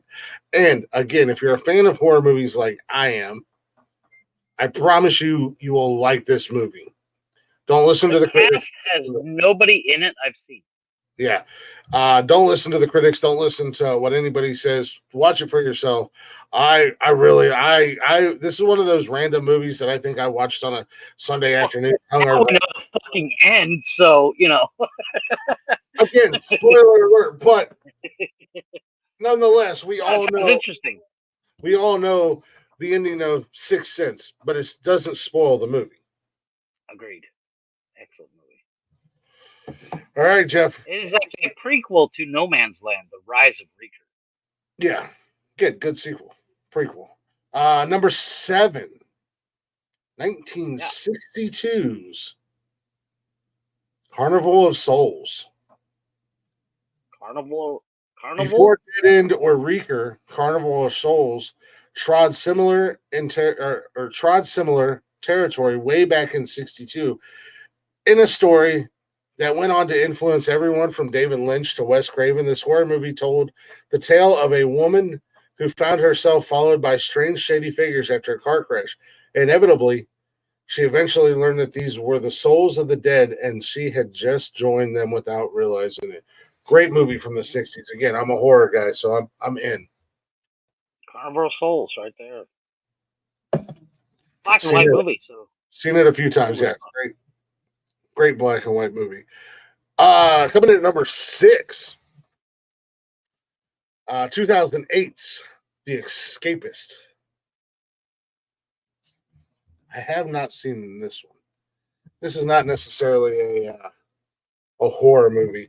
The Escapist is a hard-edged prison drama about an elderly convict who is given one last opportunity to break out. Brian Cox is typically superb as Frank Perry, a sympathetic lifer who has accepted his fate, but does all he can to help a group of fellow prisoners break out. Dude, Seamus is in this. The wrestler. Oh, okay.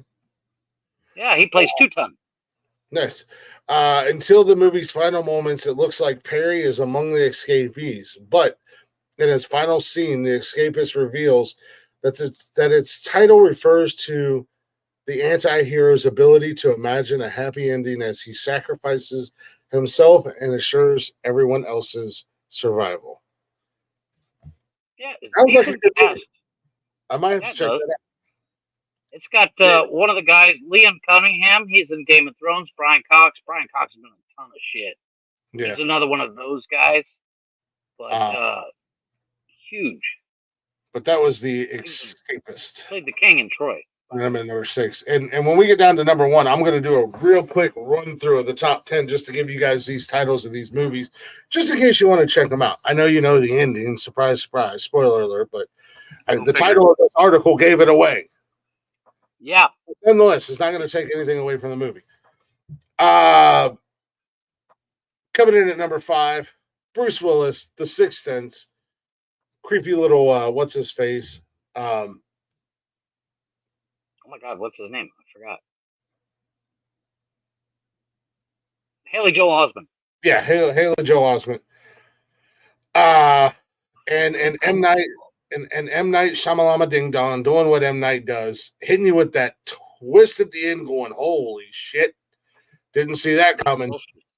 Yeah. But basically, Bruce Willis plays a psychiatrist who helps a little boy who sees dead people, only to come to find out that the beginning sequence of the movie, when a crazed patient breaks into Bruce Willis's house and shoots him, Bruce Willis dies, and Donnie Wahlberg sees dead people, and Bruce Willis is the dead people. That is Donnie Wahlberg in that first scene, by the way. The crazy guy that shoots? Yeah, it's Donnie fucking Wahlberg. Are you sure? It's right here, sir. I don't think it's Donnie Wahlberg. That's Donnie fucking Wahlberg right there. I understand it's Donnie fucking Wahlberg. It says right here, Vincent Gray, the character that killed him. There's a picture here. Bear It with didn't me. look There he anything is. like. Vincent Gray. That don't look anything like Donnie Wahlberg. Wahlberg. I don't know what to tell you, but that's Donnie Wahlberg. I don't know what to tell you, but I don't think you're That's right. just saying. Donnie Wahlberg has more range than most people think. I don't think Because anybody it's Donnie has fucking ever Wahlberg. discredited Donnie Wahlberg or Mark Wahlberg's acting credits. By the way, Chris, I see dead people. Hmm? I see dead people. Fuck that. Yeah, Vincent Gray is played by Donnie Wahlberg. Vincent Gray was. Yeah, if you say so, man. Coming in at number 4. Director John Borman's Point Blank. I don't think I've ever seen this. Looks like an older movie. What's it called? Point Blank is a dark crime thriller about an amoral criminal getting violent vengeance on the team of co-conspirators who left him to die. Only that's not quite true, since Point Blank's entire plot has a surreal, offbeat tone that is never fully explained by the movie. However, it makes a lot more sense once it's learned that Borman himself said Point Blank's entire plot was the dying fantasy of the movie's protagonist. You said this is 1967, right? It doesn't say what year it came out, so it's an older movie. Yeah, so it's Lee Marvin, Angie Dickinson. I mean, this movie was in color, but it was 67, so it's like. Yeah, no, it was in color. Yeah, I didn't say what year it came in. Coming in at number 3 is 2005's drama Stay. Long before Ryan Gosling became Barbie's perfect Ken, he was a patient of Ewan McGregor's stump psychiatrist in Stay. This twisty mystery saw Gosling play a college student racked with survivor's guilt, who offloads his trauma on McGregor's professional. Eventually, the ending of Stay revealed that Gosling's character was actually in the process of dying all along, and his entire storyline had been a hallucination designed to help him deal with his transition into death. Critics hated it, but Stay remains a clever, stylish, and poignant spin on this popular twist. So it sounds like it's kind of along the same basis of The Sixth Sense. It is. I'm actually looking at the cast. Decent cast. I mean, it's got Bob Hoskins. It's got D.B. Wong, Margolis. Mm-hmm. You know him instantly when you saw him. Decent cast. Naomi Watts. I'd check it out. Mm-hmm. Well, coming in at number 2 is 1987's Angel Heart. Angel Heart? Yeah.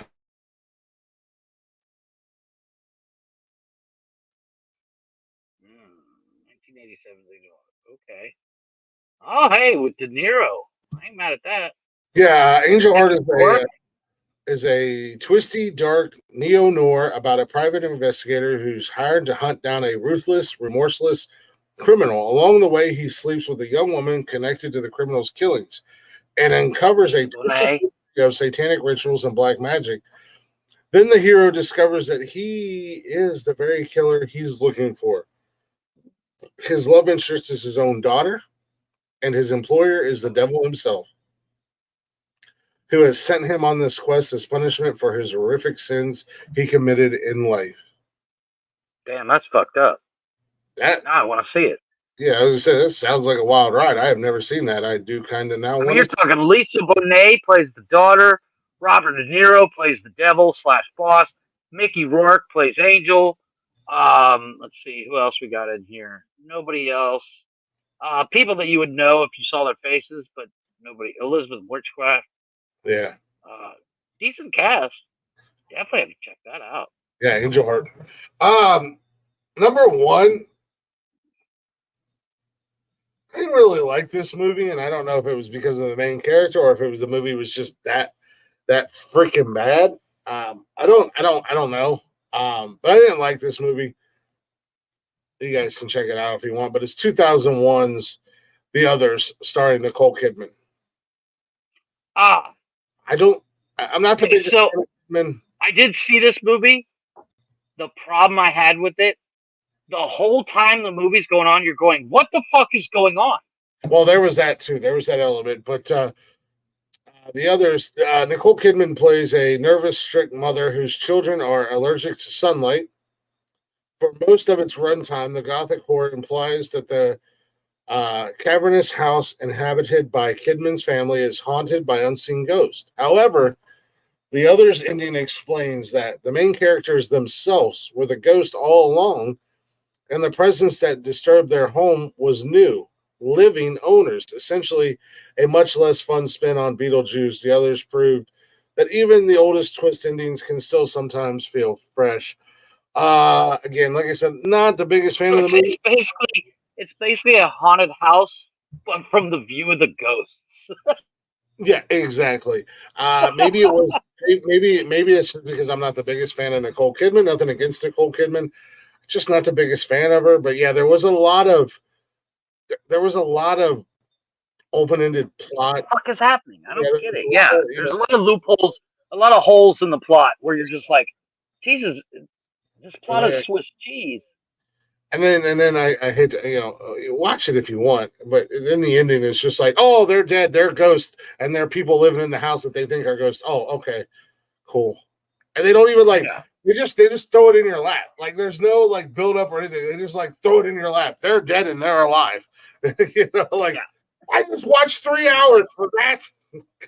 Exactly. Yeah. I did see it. I'm not a big horror guy or this genre, I guess, because some of them are horror, some of them are genre, or some are drama or whatever. I don't like a movie that makes me think too hard.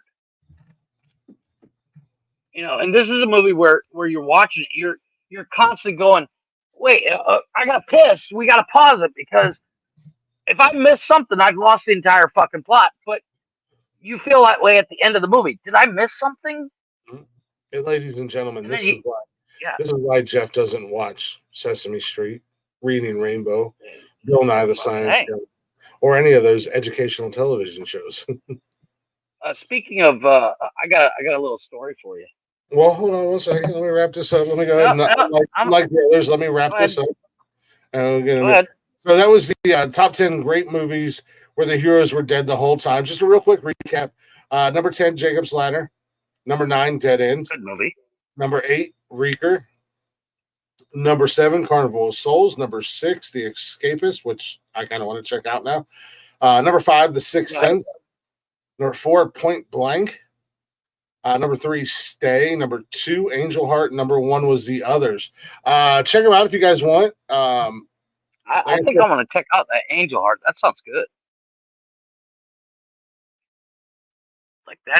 Mickey Rourke. Shit, he's awesome. You froze. I would totally check that movie out. But yeah, anybody wants to go ahead and check those out. Some of them are streaming. I did see a couple places when I was looking these up. They did have places that some of them are streaming.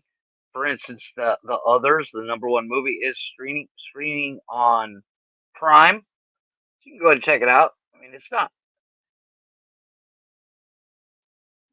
I don't think it was a bad movie. I think it was a bad casting choice. Kidman just can't sell it. I think that's the issue. And Chris is probably going to drop down here for a second because his internet is shit tonight. But no, yeah, check them out. They're excellent movies. Oh,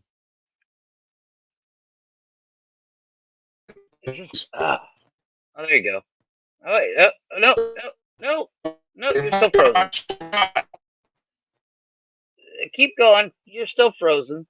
I don't think that Angel Heart sounds awesome. Mickey Rourke, fucking Lisa Bonet. I love Lisa Bonet. I think she's an amazing actress. I would definitely check that out. You're so frozen, dude. I don't know. Yeah, and there he goes. So yeah, while he's restarting his internet or whatever, we're gonna go ahead and wrap this section up. We're gonna go ahead and talk about my favorite little ad. We're gonna go ahead and talk about this. We should do white night up on a viral speed. Late at night, I toss and I turn and I dream of what I need. I need a hero. I'm only up for a hero till the end of the night. He's gotta be strong and he's gotta be fast. Yeah, check out Dubby Energy. Go to dubby.dg and use the promo code words are hard. You can get some awesome flavors. I actually am buying the starter pack that comes with shaker, and it's a powdered mix. You mix it with water. I think it's 16 ounces of water and all the energy without the crash, without the sugar, and going to war on big energy, as you see in the video. Go to www.dubby.gg.com. Check it out. Use the promo code words are hard and get your 20% off, I believe is what it is. And check them out. Yeah, we're going to take a little quick break while Chris is restarting his nat. And I don't think he has anything planned music-wise. So we're going to play one of my favorites because I have a microphone. And we're going to listen to a little HSCC's cover of Africa's Toto.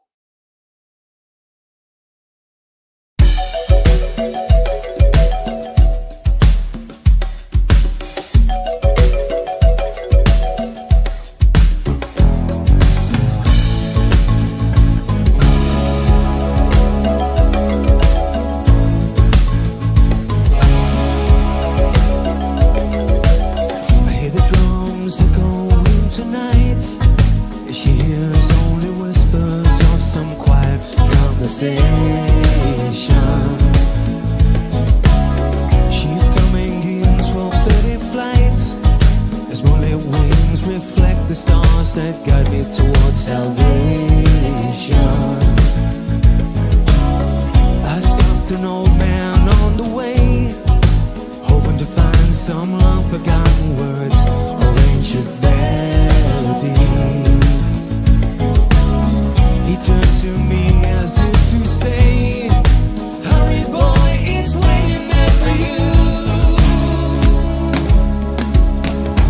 It's gonna take a lot to drag me away from you. There's nothing that 100 men or more could ever do. I bless the rains down in Africa. Gonna take some time to do that things we never.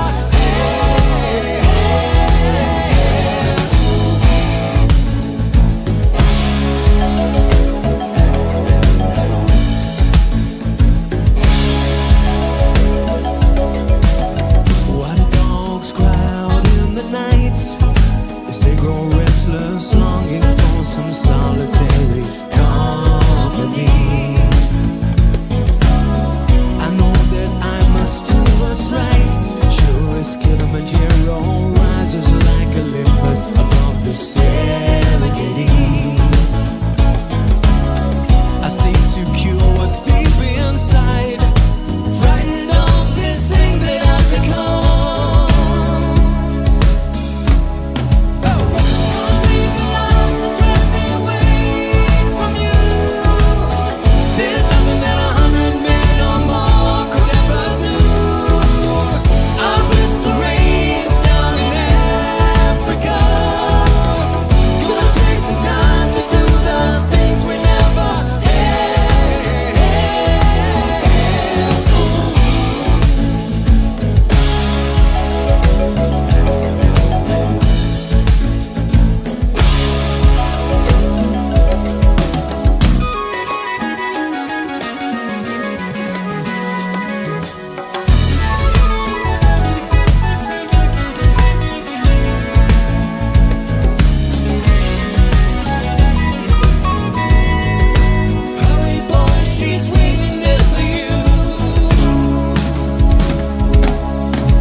Yeah, a little HSCC.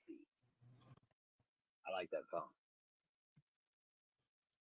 Get this bum off stage. Fuck you. It's not my fault. Your internet shit. You get the W-ab and everything. W-ad. Oh, yeah. Yeah. www.w.gg.com. Yeah.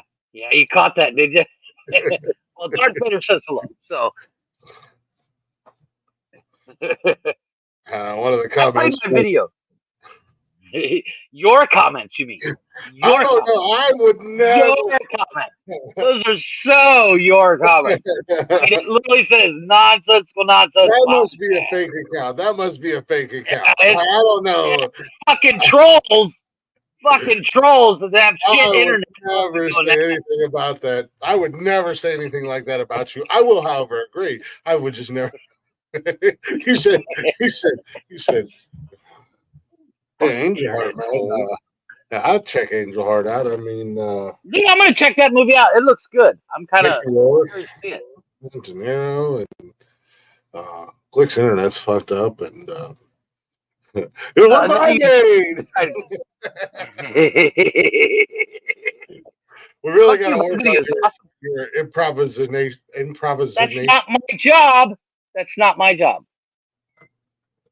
I have very just talking about you freezing up. If I drop out, you freezing up and not being able to. I normally talk to myself. It's okay, buddy. Yeah, it's not my job. We all talk to the voices in our head. Not my monkeys, not my circus. So fuck you. We're all a little mad down here. Speaking of being crazy, welcome back to Nonsensical Nonsense, everybody. He's Jeff. I'm Glick. Yes, shout out to Jeff for that awesome video. He did make that. I got to give him props. Everything was spelled properly. Cool video. Yeah. It was a concept that the two of us came up with together, but he made it happen. Reality. Yeah, big props to him. I did kind of put it in his lap and say, "Do it." I'm not doing it, and I was pleasantly surprised that he actually did it. To do stuff like that. Yeah, I just have to motivate myself to actually get off my ass and do it. But welcome back to Nonsensical Nonsense, everybody. If you're not already, go ahead and check us out on them socials: Facebook, Instagram, Twitter, and for the time being, X. I'm gonna give it to you. You can also hang out with us live every Monday, Wednesday, and Saturday around 7-ish on YouTube and now Facebook. We are back on the Facebook Live. We're on Twitch too if you're interested in Twitch, but we're just there just because. And if you can't join us live, you want to listen to us anytime, any place, you can listen to us on Zencastr and or Spotify and everywhere you listen to podcasts at, all at Nonsensical Nonsense Podcast. Go ahead and give us a follow, give us a listen, and if you'd be so kind, give us a share. And if you can't remember where we are, well, just remember the simple little words: bio.link/nonsensical nonsense. It's going to give you the links to all of our social media, everywhere you can listen to us, everywhere you can watch us.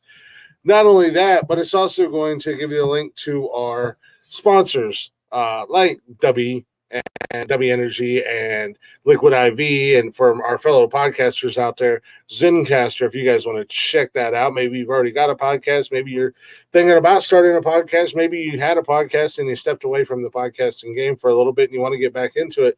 Zencastr is going to get you everything you need all in one spot. Not only that, but there's many hours of podcasting. You're going to need to be energized. W's got you covered, and you want to make sure you stay properly hydrated. And Liquid IV has your back. And don't forget to use our promo code. Words are hard. Anywho, there was a couple movies on that list we were talking about that I haven't seen yet that I definitely do want to check out. Jeff, I'm thinking about Saturday. Mm-hmm.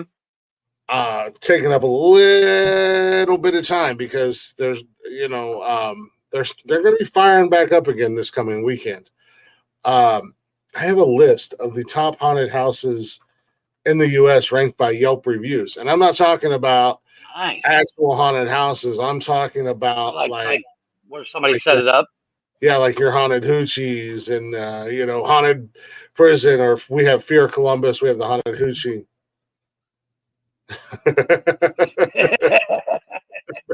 Right? I saw that just now, and I was like, nice. There are 100 of them. I would like to run through them. You like the top 50? I would like to run through them all, but not all in one. I'm going to break it up. Like I said, no, 25 at a time.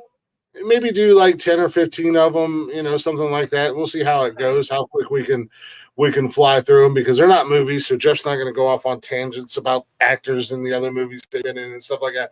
But like I said, people listen from all over the country. Fuck you, Shorzy. Fuck you, Shorzy. Shorzy. Fuck you, Shorzy. Fuck you, Jonesy. Fuck you. Fuck you. Maybe just you saying I can't hack it by myself, so fuck you, Shorzy. I didn't say that. That was some fake nonsensical nonsense podcast. I'm saying it to them. Fuck you, Shorzy. So, fuck you, Shorzy. Fuck you, Shorzy. That is a cool glass. I want one. Yeah. Fuck you, Click. I can change that.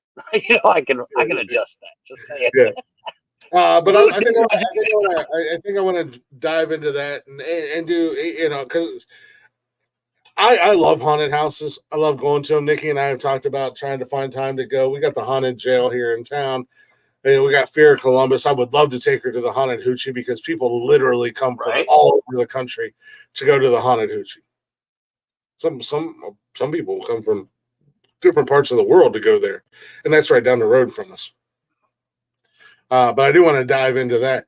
I don't know if you caught the comment about X, about us currently being on there, and not knowing how long we're going to be on there. Okay. Elon, man, we've had your back, but you're starting to lose us, buddy.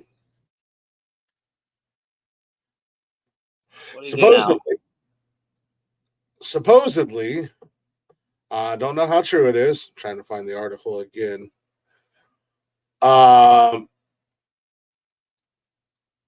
Musk wants to make it to where all members on Twitter, or anybody on Twitter or X or whatever you want to call it, has to pay to be there. Yeah, but he's talked about that for a long time. Yeah, this just came out more recently.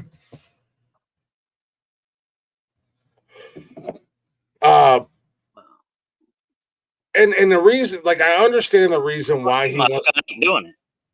He basically, as he explained to, in a conversation, like, this is just so nonchalant that they just throw this in here.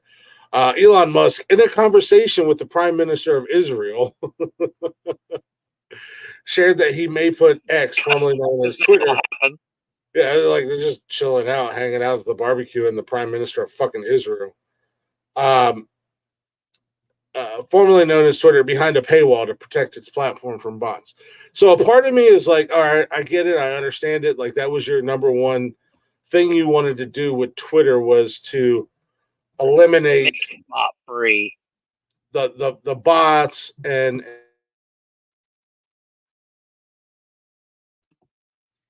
you wanted to eliminate the bots, eliminate the trolls and the. I mean, you already have it. I mean, you already have it now, where having a verified account is a joke, because literally any Tom, Dick, Billy, Bob can fucking have a verified account with their 3 followers. So you get people like, some people like to hang out on certain apps and feel important. Well, now they can feel important because I'm verified on X. Yeah, because you pay $25 a month for it, you fucking loser.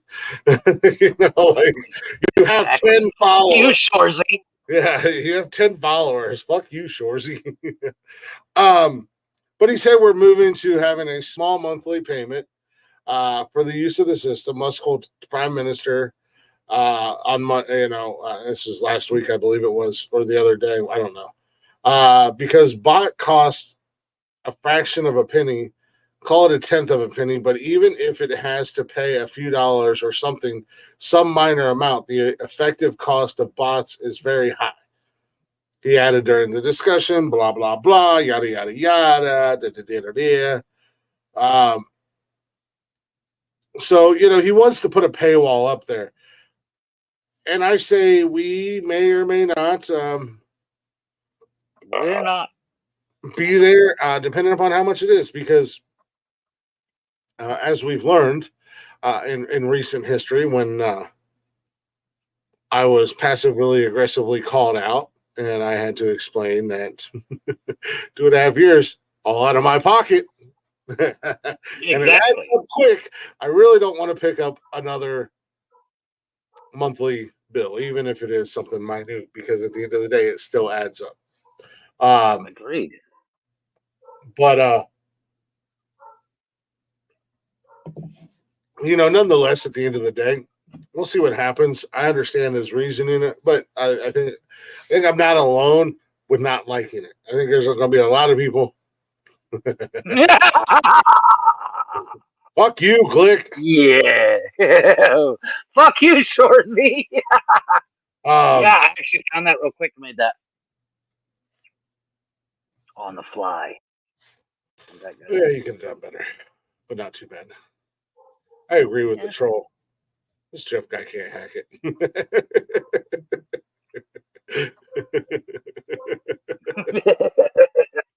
Just saying, it takes care of a lot. a little bitty picture. I think I think a lot of people are going to kind of have the same mindset, but they're not going to look at the other side of the picture where I'm looking at, where it might be a minor inconvenience, but at the end of the day, it's going to be a huge convenience. So maybe I won't mind paying it. Well, I think what's going to happen is you're going to get you'll get, it'll cost, but you won't get the quote unquote looky loose. You know what I mean? Well, it's just the fake accounts, man. It's like the you have the bot accounts, and he already said he wants to bring back freedom of speech. He's not censoring anybody on the left or in the woke or the right or the crazy conservative or anything like that. To my knowledge, I don't know, but my Twitter timeline is a lot different than others. My timeline has a lot of porn, a lot of sports, podcast stuff. Right. It does because the thing about Twitter is if you use certain they don't show you a timeline. It's just people you're following. So if you're following certain people from other people, if you use certain hashtags, as we've discussed on the show, I started an OnlyFans page that I'm terrible at because I forget about it constantly. But I haven't put up a couple posts, and I've used hashtags OnlyFans or hashtags, spicy content or whatever the case may be. Well, that throws me into an algorithm on my timeline, where in my timeline there's a whole bunch of spicy, quote unquote, spicy content creators. Right. You know that.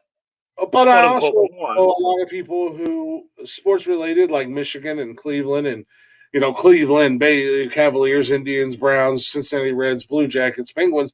So I get a lot of that mixed in there as well. And then with podcast stuff, it's a mixture of, and it just depends on the day of the week. One day I'll get on there and go to post something nice, and or I'll look at it and it'll be all like OnlyFans crap. And then 2 hours later, I get back on there, and it's all Cleveland Browns. You know what I mean? There's no rhyme. Yeah, it's all over the place. I have that same issue. There's a couple of people that I follow on X, or whatever. But and then as we talked about, anymore you almost don't have. In certain cases, you don't have to pay for somebody's OnlyFans because you can find it on Twitter. Well, So, and then you look up somebody, and then next thing you know, for the next like 3 days, there's nothing but OnlyFans and porn videos on your X. Mm-hmm. And then when you like I follow John Cusack on Twitter, and I follow one of my favorite, I guess, feeds on Twitter is oh my god, it's called Scan BC, and they do all these weird stories out of Canada. They're actual radio transmissions from the cops. Yeah, and they're hilarious. And for a while they stopped. Well, they just started going again. So I'll start reading a couple of those, and then next thing you know, for like 3 days, I see stuff like that. So yeah, I get it. And I've mentioned several times one of my favorite morning shows is the Mike Calta show. I listen to him every morning. Well, I follow the show, but I also follow everybody on the show. Well, they've got a lot of the Tampa area has a lot of famous porn stars that live down there. Mm-hmm. Who have now, been in porn for many years, were strippers, were this, that, now they're on OnlyFans. So they follow them. I don't follow, I don't necessarily follow them, but if I'm scrolling through it, they'll pop up in my feed because they follow them. Right. So, Twitter's is a weird social media platform. Weird algorithm. It's a weird platform and as a whole, just based off of, one, for us and for many others that are content creators in some shape or form, Twitter is like the only free promotional site out there, and it's probably one of the best free promotional sites out there. As far as getting your content out there and whatnot. Right. But not only that, but it's the wild fucking West, man. It's a crap shoot every time you go on there. I've seen videos where I'm like, whoa, I didn't know somebody could bend that way. And then you can read something about how actually I read a story on Scan BC. It was like the ambulance responding to such and such place because someone shot themselves in the eye with a pellet gun. And it's like, I mean, those stories they're amazingly funny. But it's like the Wild Wild West thing. If you're looking for one specific subject, you'll find uber amounts of it for the next couple of days. Yeah, Leggy and I have talked about the old Periscope days. And I know, Jeff, you weren't around for them. You probably have no idea what. But Leggy and I have talked about the old Periscope days. And, I mean, it was literally the Wild West on Periscope, man. You could, you could literally go on there with your wife and go live and just fuck. I'm so upset that I missed it. That's what I'm saying. Or you go on there. My wife and I would have sex on camera, but or you wants to watch a 30-second live of some dude doing fucking blow off of a fucking donkey's dick. Or there was me in the garage. Corrected. I'm kind of glad I missed that. Yeah, or there was me in the garage drunk as shit, just talking shit and having fun. Or there was some ass clown, being weird, picking fights with people for no reason. Or you had the actual, I won't say that back then I was actually creating any form of content other than just having fun and having a good time and enjoying community. It's a way of hanging out without going anywhere. Yeah, enjoying the community that I had created through my lives. Not only that, but, I was introduced to multiple other communities that I got to be a part of, which was awesome, and do shows on their channels, which was, excuse me, which was different from what I did. You know, I could step out of my normal routine and do something different on somebody else's channel, or within somebody else's community and stuff like that. So I mean, you could literally see anything and everything on Periscope, from travel and art and music and this, that, and the other thing, and of course, then all the dark side of Periscope. And that's what Twitter's always been, and I think that's what Twitter always will be to a certain degree. Or at least it should be. Technically. I mean, in the best sense of what it should be. I mean, the problem with Twitter is, I think the main problem with Twitter is the whole verification thing for what is it, like $8 and you can become verified. Yeah, I don't know what Twitter Blue is, but I've never. I don't see whether I'm verified or not. I don't give a fuck. That little blue check mark does nothing for me personally. It just puts you. It just boosts you up in algorithm and stuff like that. And you know, if Twitter becomes a paid thing that you have to pay for, and for a couple extra bucks a month, if you give me the bundle with the verification, and I would much rather earn my blue check mark. But at the same time, if I'm already paying to be there, and you want to give me a bundle, I better have a fucking blue check mark, right? You know, I would absolutely pay for it. Well, let me rephrase to a degree, depending on the price. Pay for it, but I would pay for it for the podcast page, simply because that blue check mark is going to put you in front of more people. It's going to push you more. It's going to boost you more. It would benefit the show to a certain degree, but again, it's not something. I mean, fucking YouTube just raised their fucking monthly rates. It just went up like $4 or $5 a month. You know, StreamYard thankfully has not changed, but you know, it's inevitable. Yeah, it's going to happen. You know, and the biggest the you know, I don't know about you, but I see a ton of fucking ads for StreamYard as of late, like especially on Facebook and stuff. So I don't think like StreamYard's going to go anywhere, and I love the platform. No, they're definitely StreamYard's not going anywhere. I think that the platform that they have and what they do for podcasters and stuff like that. Well, it's not even just podcasters.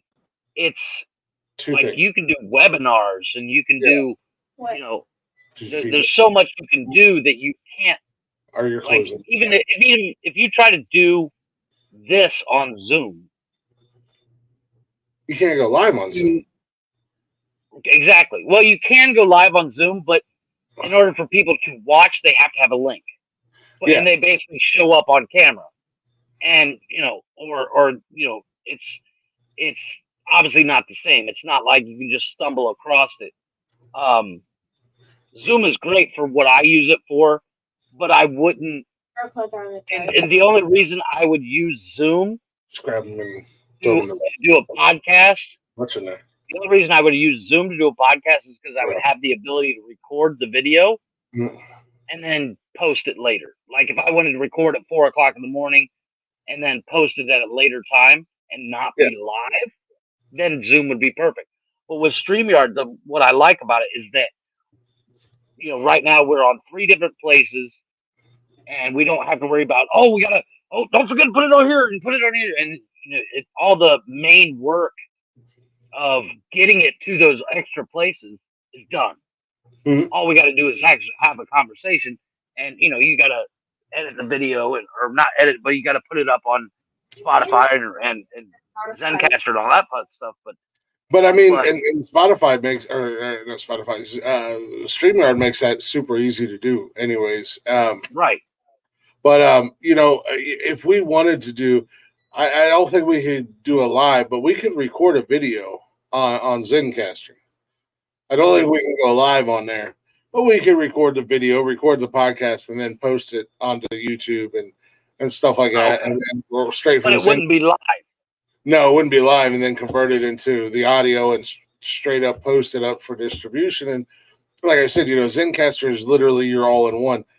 But we wouldn't be live, and you know, and at that, you know, at this point, I like the fact that we do the show live because of the simple fact we can have people commenting. We can, you know, like we had old boy that typed nothing in caps the other day that added to the conversation. I love that.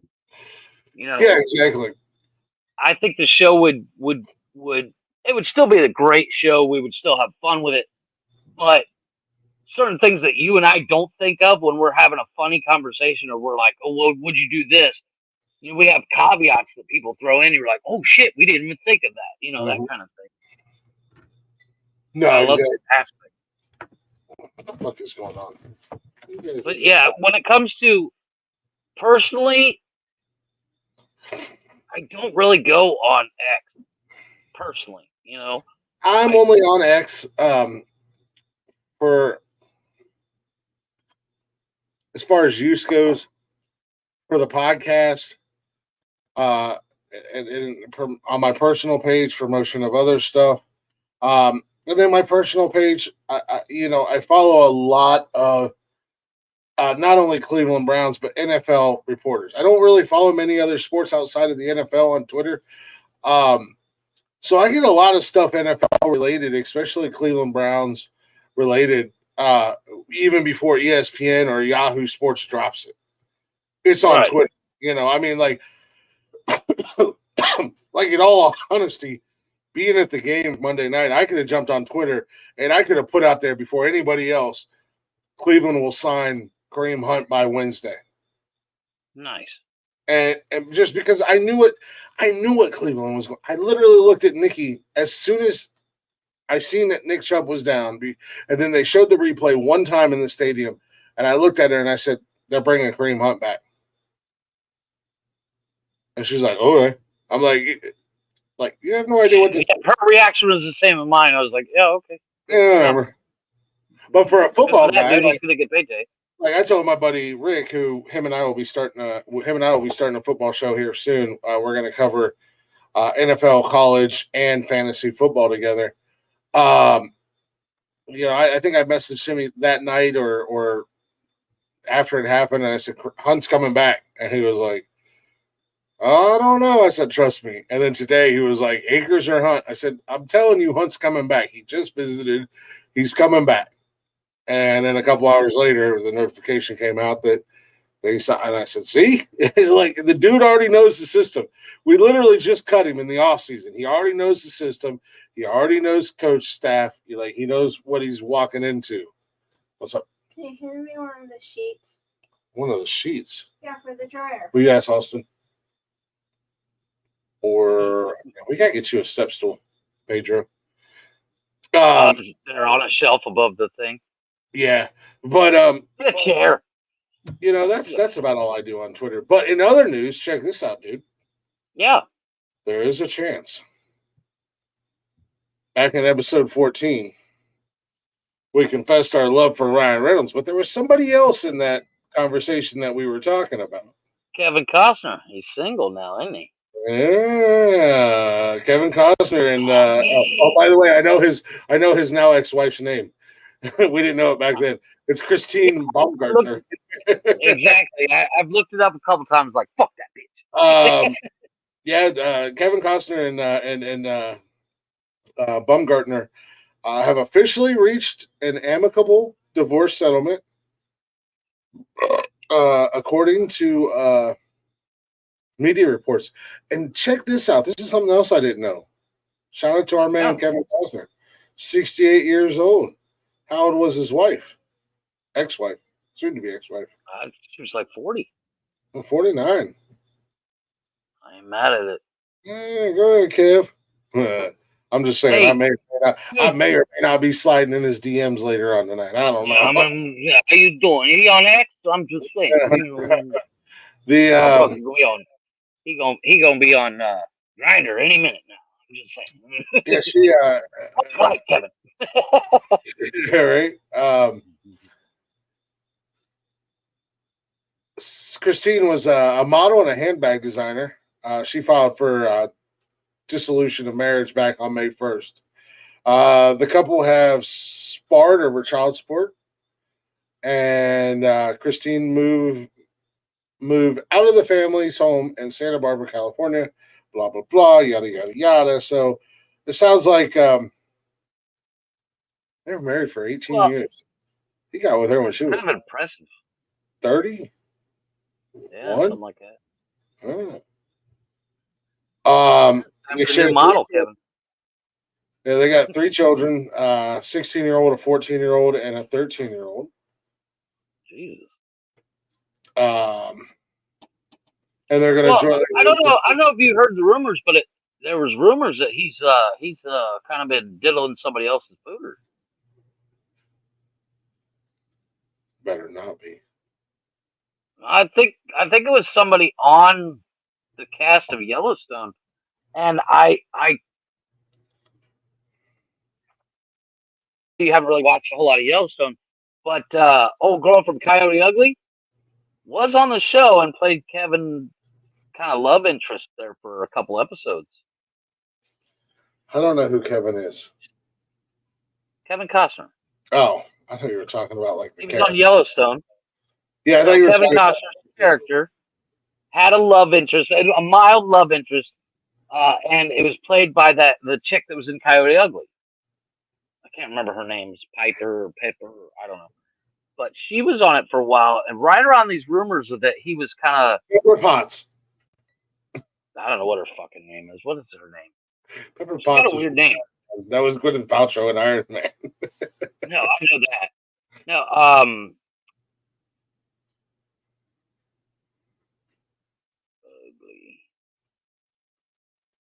so used to type it on my phone. Yeah, I have no idea. I've only seen like the first season and half of the second season, I think. Oh, excellent show. Her name is Piper Parabo. I can't pronounce it. But yeah, she did a couple episodes. She played a vegan activist that he kind of showed her what was what. And it was implied that he was doing stuff. I say you're pissing too darn loud, boy. It's late at night and you're pissing right in the center of the bowl like you're frying chicken in there. You gotta piss on the side, boy. Make it a stealth mission. You're causing a whole ruckus pissing like that, boy.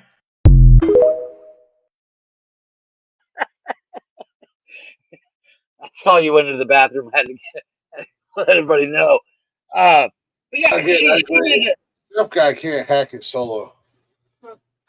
No, you jumped up to piss, and I could hear you pissing, so I had to play the video. Just talk. No, but so she did a couple of episodes, and that like he has a bunch of younger love interests in Yellowstone, and I heard there's a rumor of him, and I don't really believe in the whole rumor mill, but right around the time of this divorce happening is when these rumors came out that he's fucking some of his co-stars, starlets, however you want to say it. But so I'm just saying, dude, we got a chance. I already slid in his DMs. I was like, "What's up, Big Daddy? How you doing, Daddy? You ever been with a specialist before?" I want you to scream, "Fuck you, Shorzy," while you take me, Daddy. Fuck you, Shorzy. Fuck you, Shorzy. Fuck you, Shorzy. Pitter patter. I was watching that shit. I was watching it tonight before the show. I was watching that full clip of the diner scene where he's like, "I never fought a balloon animal before." Right. It cracks me up. This guy's all jacked and shit, and he's talking about he wants to kick Shorzy's ass, and he's like, "I've never fought a balloon animal before." I'm like, you want to talk about a fucking insult? Mm-hmm. But the dialogue in that show, it's these guys are just their characters are fucking quick with the comebacks, boy. Yeah, well, yeah, it's the constant rhetoric back and forth. I mean, yeah, it's just on Letterkenny alone. There's no thought, just boom, boom, boom. It makes me want to go move to the same. Turns out it was a bunch of fucking retards or some shit like that. I'm like, this place sucks. Yeah, I don't think. Where's Wayne at? Where the fuck's Wayne? This all fucking Where's sucks. Squirrely? Where's All of a Squirrely? sudden you hear from like a block away. Fuck you, Shorty. Wayne's over there. You know, Katie, that's what I. It's about you. That's the only Canada's only redeeming factor. I mean, they got kind of a knock against them because they gave us fucking Justin Bieber. So that you want to talk about dropping your credit score? yeah, but Canada, I mean, they gave us Ryan Reynolds, though. I know but Bieber really knocks down the fucking pole. Yeah, but not. I mean, Ryan Reynolds is. Well, they did give us Drake too, and Degrassi High. Yeah, exactly. For years, people thought that he was in a wheelchair. This motherfucker stood up and walked. Didn't that motherfucker get shot? Why is he singing? No, but I mean, Canada does not have a ton of redeeming factors. I mean, we've both talked about the fact that there's a ton of actors. I mean, there's a ton of actors and singers that have come from Canada that we. Bryan Adams came from. I mean, yeah, but so did Celine Dion. She's not that bad. She's not that good either. Yeah, I mean, she did give us the theme song to Deadpool 2. Yeah, but that was so. That was Celine Dion at the very beginning of Deadpool 2. I know. I love that fucking song. I have it on my Spotify list. Look, Celine Dion is not everybody's celebrities that come from Canada. Celine Dion is not going to be everybody's. Okay, I'm not mad at, and I'll give it at Canada. Ryan Gosling, I'm not mad at that. Rachel McAdams, not mad at that one. Sandra Oh, Who the hell's Sandra Oh? Jim Carrey. Sandra Oh, she's the Asian chick on. She was on Grey's Anatomy. Oh, yeah. Jim Carrey's from Canada. I forgot he was. Jim Carrey, Seth Rogen. Oh fuck. Kind of a little bit of. I'm sorry. I gotta give it to Canada. For who? I gotta give it to Canada for this one. Keanu Reeves. Fucking Canadian. He's from Kentucky. Wait a minute. It says Canadian celebrity. Maybe that's Johnny Depp is from Kentucky. I thought Keanu Reeves was from fucking Hawaii or some shit. I did too. Johnny Depp he's actually from Keanu Reeves. I think they're just claiming people at this point. I think so too. Matt Perry, Celine Dion, Drake. Yeah, I think this list is bullshit because it says The Rock is from Canada. I know that's not true. The Rock is not from Canada. Oh wait, hold on. Dwayne The Rock Johnson became a Canadian citizen at 37. Yeah, he is not Technically, Canadian. The Rock is not Canadian. You guys stop it. See, fuck you, Canada. Kim Cattrall. They can keep her. Yeah, exactly. Ryan Reynolds. No, he's not. He's from Hawaii. His family is.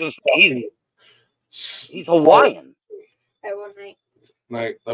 And this one, I wanted to double check before I brought it up. The legend. Stop. Michael J. Fox is Canadian. He is Canadian. Michael Cera, they can keep him. Avril Lavigne can keep her. Will Arnett. They can keep him. Pam Anderson. Back in the day, she was good looking. Michael Bublé, they can keep him. The list goes on. Well, okay. Elon Musk is from Canada. No, he's not. He's from a whole different planet. Yeah, I'm into that. Let's be honest. We all know Elon Musk is a certified goddamn alien. Dude, the man, the myth, the legend, Donald Sutherland. Canadian. Yeah, I do that, but I wouldn't necessarily. I don't know if I'd give him the man, the myth, the legend, but he definitely. Donald Sutherland he's a fucking badass. Neil Young. Yeah. You guys can fucking have him. Do you remember when Neil Young tried to pick a fight with Leonard Skinner? Yeah. Yeah, you're right. That Yeah, ended real great for Neil Young, let me tell you. Dan basically. Aykroyd, Canadian. Yeah, I do that. Phil Hartman was Canadian. Eh. Tommy Chong. Tommy Chong. Yeah, Cheech and Chong was Canadian. Let's see. I don't buy into the whole Cheech and Chong hype. Corey Mayhew. He was the dude from Glee that died. Chad Kroger. Yeah, well, we all know that. Yeah. Brian Adams. You said that. Corey Haim. And that's it. Well, there's two others, but I don't know. The whole list. I was just trying to say that Canada gave us a lot of good things, and Well, just. I mean, they gave us Keanu Reeves, so I'll give them a pass. I'm not buying that.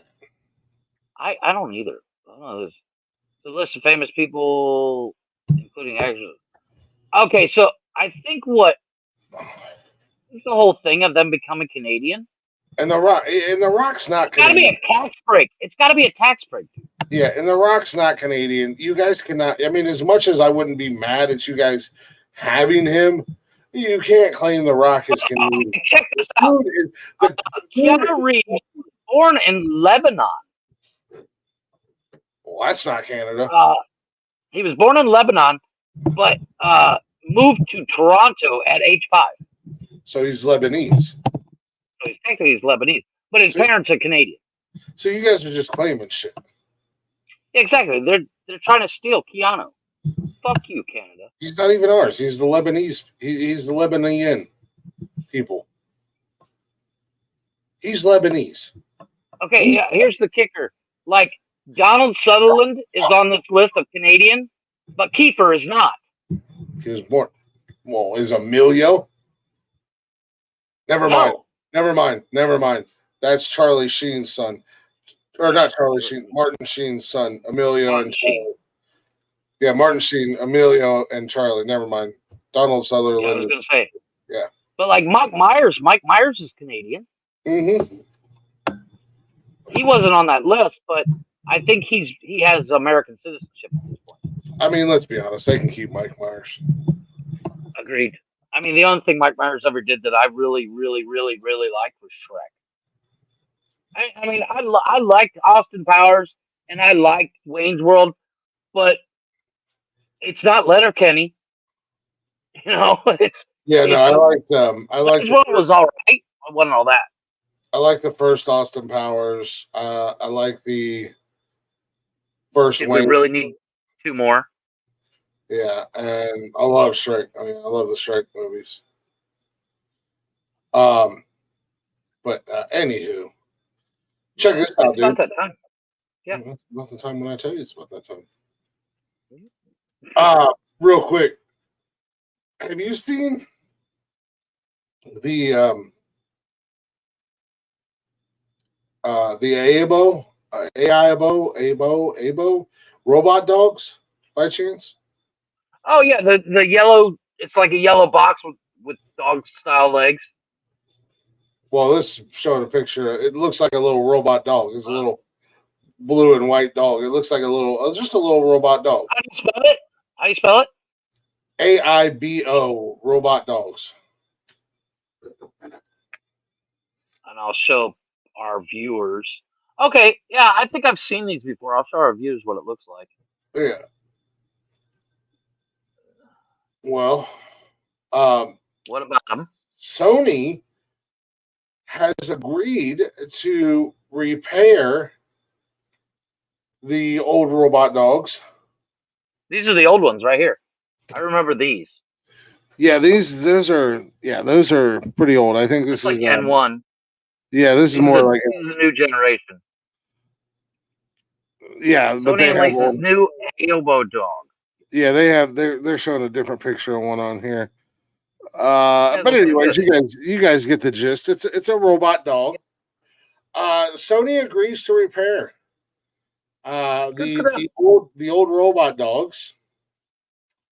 Sony has announced that it will allow owners of the $2,900 robot dogs whose basic plans have been canceled and do repairs to do what? What are they going to do with them? Oh, Jesus.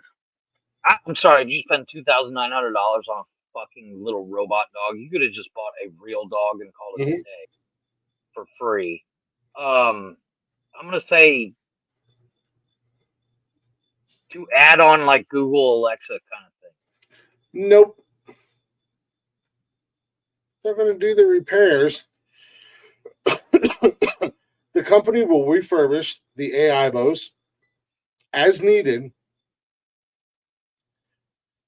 and allow them to be adopted to find their forever homes. So we have animal shelters with real animals that are overpopulated, overpacked. They're killing off dogs and cats and stuff like that. The company will refurbish the AIBOs as needed, and they will donate them to medical facilities, foster homes, and other groups. PC Gamer reported the company wants to make AIBO more sustainable by allowing them to be used by a variety of ways, including, you're going to love this, Jeffrey, emotional support. As a person with 5 dogs, fuck you, son. But wait, there's more, my friend. Sony will charge foster parents a fee to take part.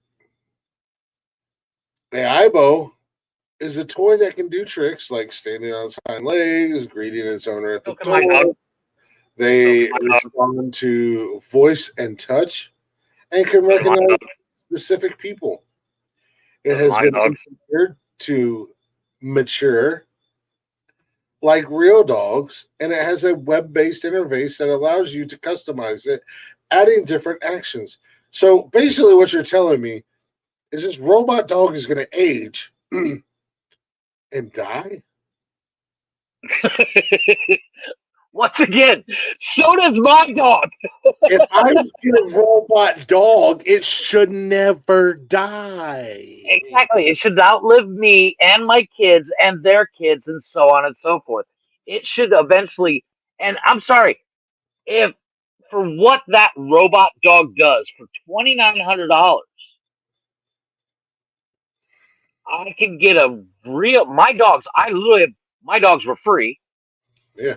So for everything those dogs do, the only thing that robot dog doesn't do that my real dogs do is shit. And piss. And piss. Well, so, the company... Yeah, exactly. Well, so you want to donate them to foster... They can do something cool like guaranteed bring me a beer. You want to donate them to a medical facility where people are dying. People's kids are dying. Robot dog.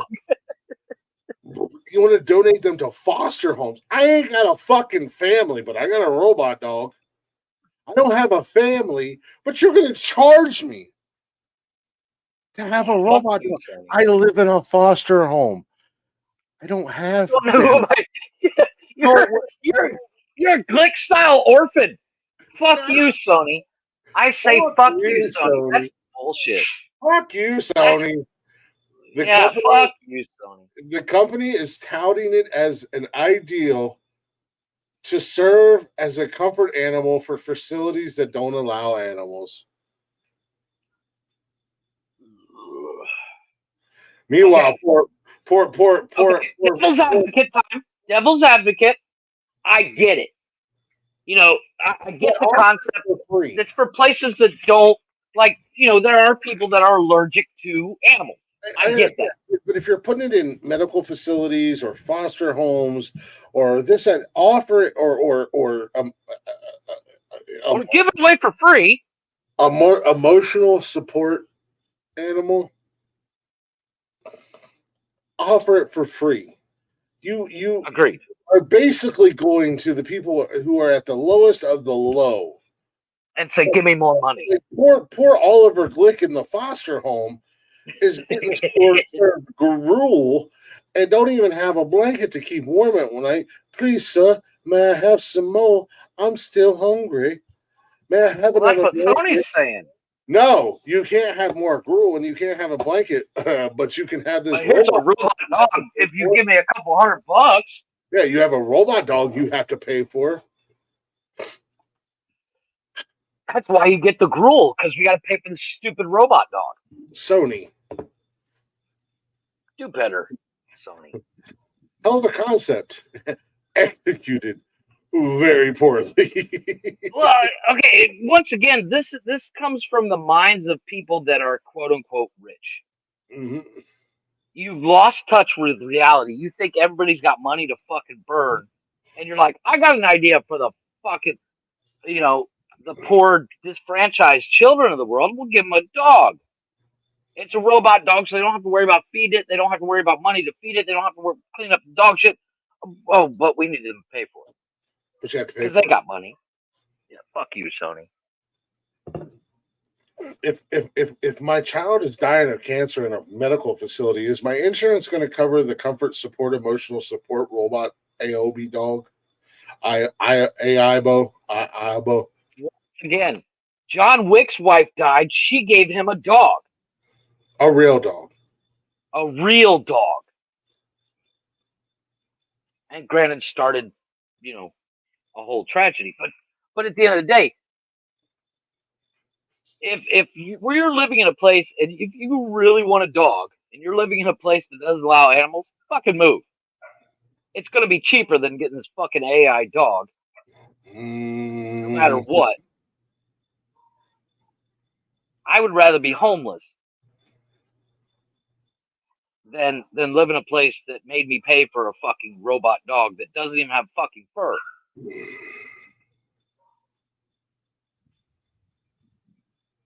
Well, and that's the other thing. If I live, and we'll say an apartment community, apartment complex, or a condo community, or whatever, that doesn't allow animals, fucking move. No, I mean technically, and I have a robot dog. Technically, is that an animal? It's not a real animal. I mean, you really can't say anything. Right, and that's the whole thing. I guess they're somewhat, they're cleaner than an actual real dog. Yeah. But and I get that concept. The main reason why people don't want animals in their buildings is because dogs piss and shit. So do cats and everything else. Mm. And I get that concept. But if I'm moving into somewhere and they're like, "Oh, we don't allow animals," okay, I'm gonna go find somewhere else to fucking live. Right. Or, as that one chick long time ago on TikTok said, why don't the homeless just buy homes? I'm just, but if I'm so hard up for cash, especially if you're a foster kid and your parents, you're fucking Batman basically because your parents are dead or whatever the case may be. Do you really need and I get it, get a foster kid a pet. So get the fucker a gerbil. You can get a gerbil for like $1.50.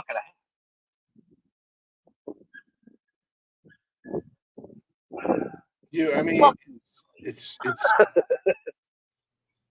fuck you, Shoes. Fuck you, Sony. This is the way. Aliens are real. Aliens are real. AI is whatever. This is the goddamn world we live in right now. Like it's something straight Again, up. it comes down to somebody at Sony thinks this is a great fucking idea, and it technically is. A kid that's foster kid. Let's give him a robot dog because his foster parents are allergic or whatever. Okay, let's give him. But making him pay for it, fuck you, Sony. Yeah, in the grand scheme of things, great idea. And at the end of the day, shit execution. You this man, you shot your shot on the sniper and you on the missed sniper. it by that much. as Jonesy and Riley call them in Letterkenny, snipes, hot chicks. You shot your shot and you missed, man. Yeah, it's just that's again. This is the world we live in. Aliens are real, and AI is taking over. Everything we watched growing up in movies is becoming reality. 100%. Everything, dude. There's a robot that is designed for police force. Well, they have robot police dogs, and like oh, they do. Did you see about this guy that they sent in this robot police dog?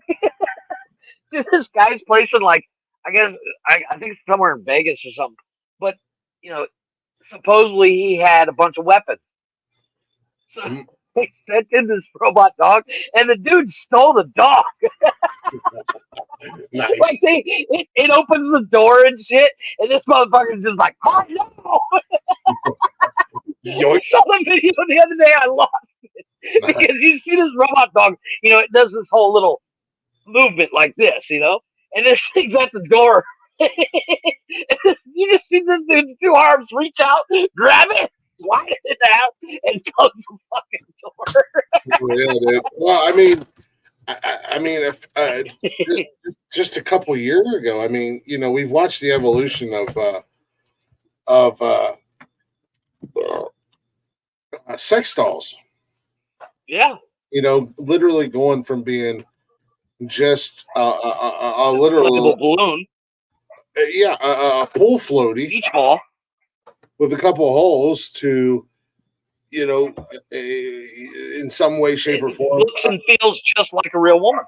Well, in some shape or forms, you know, silicone based, just being you know, a lifeless. I could never have one of these dolls because it would be like having sex with a dead body at the end of the day.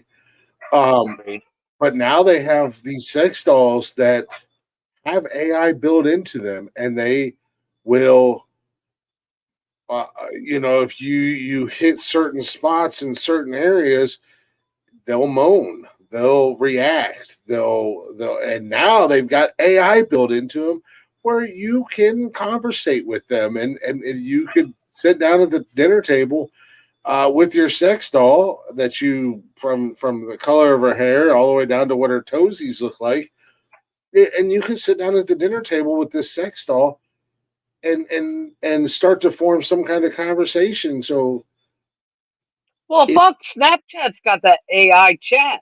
Yeah, I mean, to where you you're literally have a chat. It's almost like having a girlfriend or a boyfriend, whatever the case may be, because it doesn't talk back.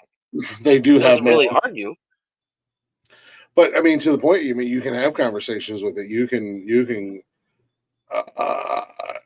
know, it's only a matter of time before your sex robot fucking starts cheating on you with your neighbor, bro, or dude, or ma'am, sis, whatever. I don't know. That's pretty bad, though. No, but so somewhere, I don't know where they created this robot that is AI based, and its main function is it's so police aren't in the line of fire. Yeah. And this thing literally can determine a quote unquote bad guy from a good guy and shoot the bad guy. And the way they tested this was they gave it a real gun. Yeah. And programmed it to shoot the target.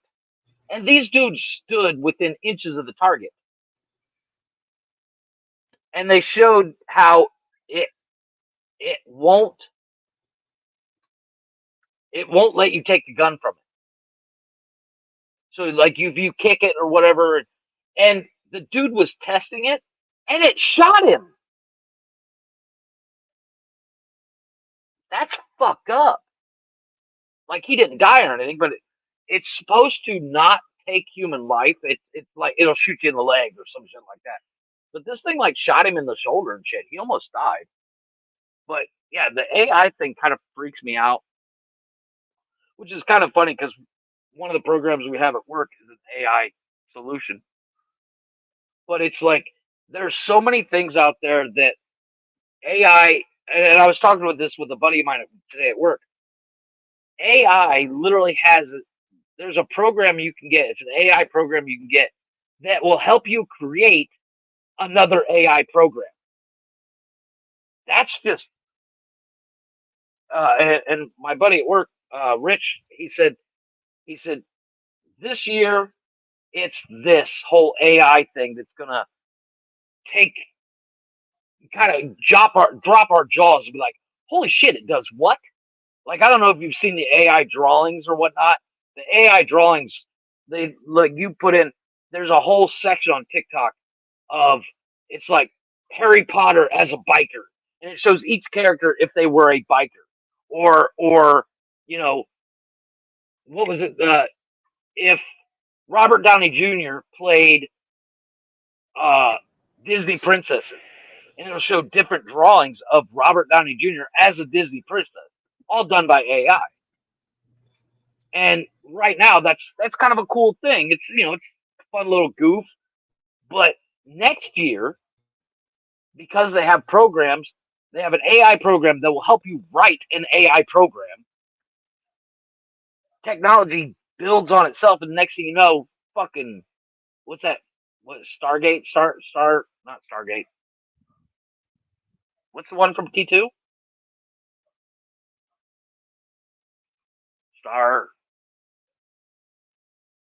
Skynet.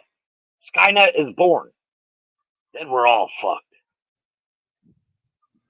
Right? Like I told you the other day, Google had to shut down their AI because they asked it how to solve the world's problems, and it said kill the economic world for them.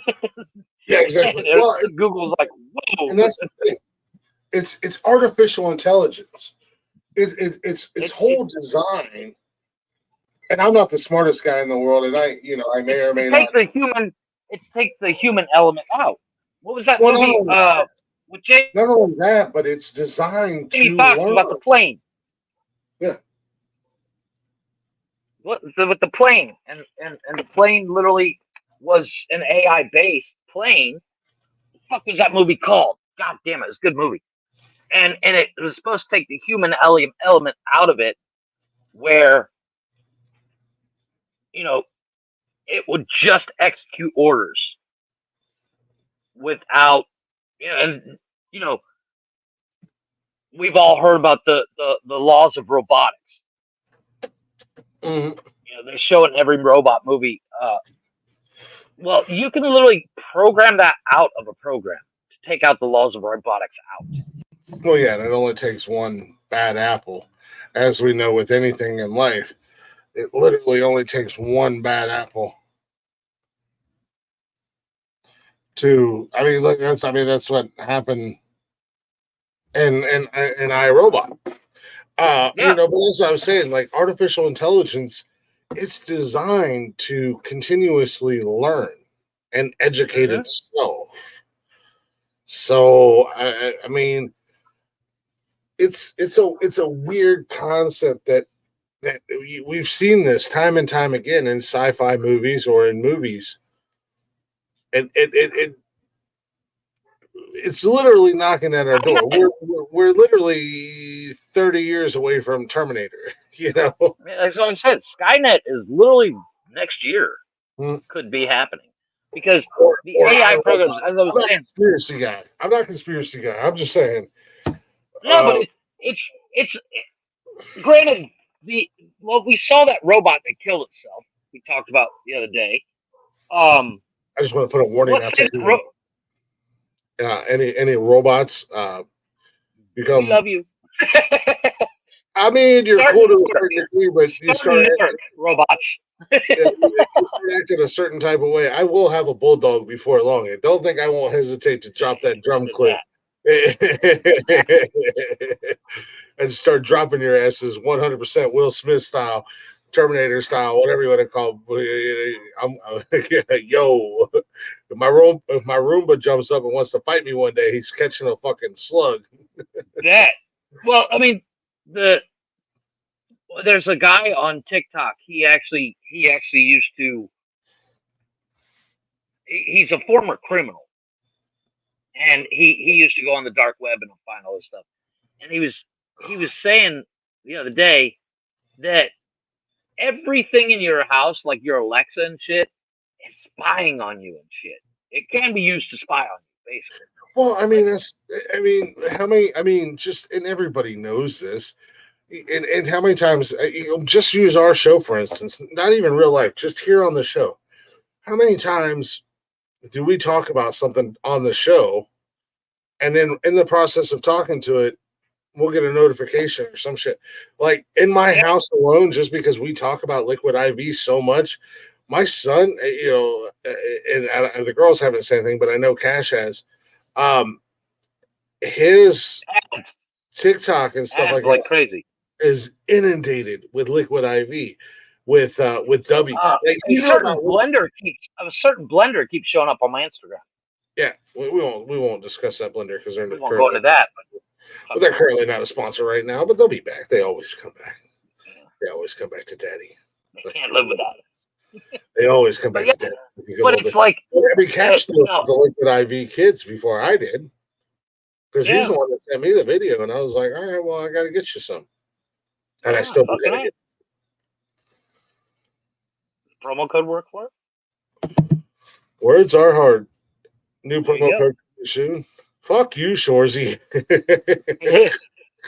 don't think they'll let us use that promo code. I don't think they'll let us use it. I'll use this one. Yeah, but it's like, the like I said, I was talking to a buddy of mine at work, and he says he says this year it's this part of AI that's kind of wow, that's amazing. Mm-hmm. And next year it'll be something we weren't even thinking of. It'd be like, fuck, it can do that too.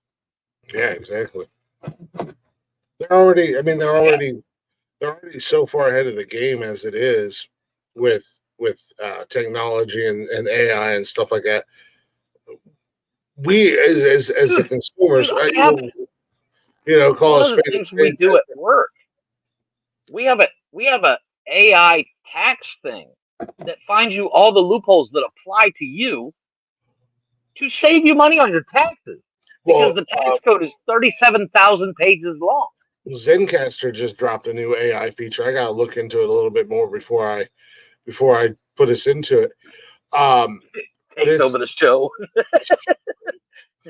No, what it does is it helps. It like busts up the algorithm. Possible? I don't know. You froze.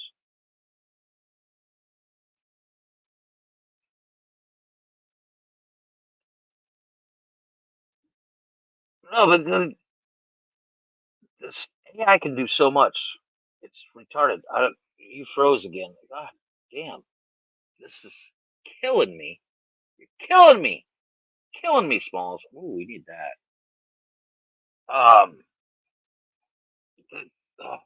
AI is fucking amazing. It's amazing but scary all at the same time.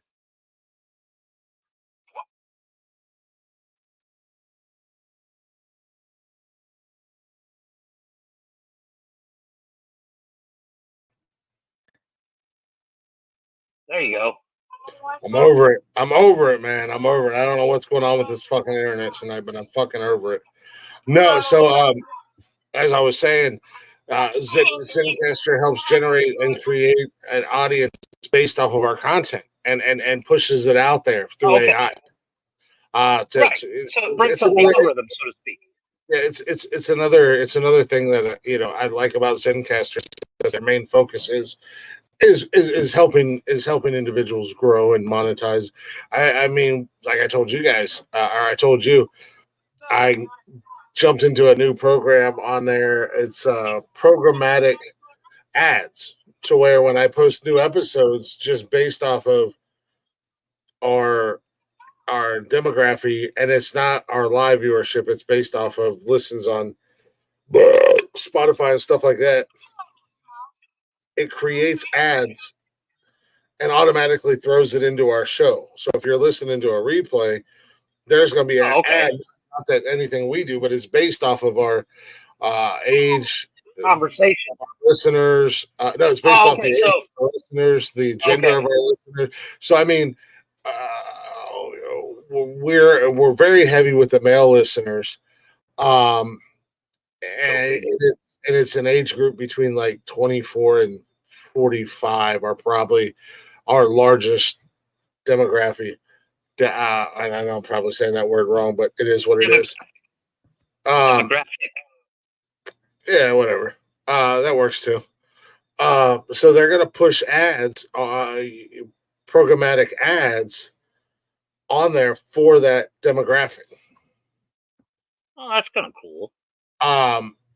And we'll get paid for it. I don't know when it's going to start or if it started or anything like that, but we'll get paid for it. You know, they're going to pay us for it, obviously. But it's based off of our listeners and the gender and the age and region and their region. age and all that stuff. So, I mean, that's pretty cool, in my opinion. You know, some people might not think it's cool, but again, the goal of this podcast is to grow, is to make money. I've said it a million times. If this could be my source of income and I could do the show 5 days a week, I'd be happy as hell. The show would change quite a bit. The show would change quite a bit if we were doing it 5 days a week. It would be more.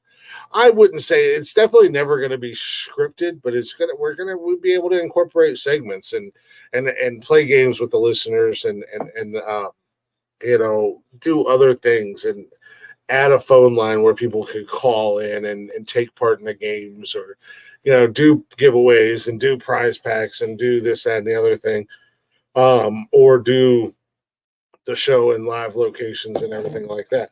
But until then, just keep grinding. Yeah. Don't let little things like people thinking that they're really. You're killing me, Smalls. All right. In the show Saturday. Don't let me forget. Don't forget on Saturday. Yeah, that works.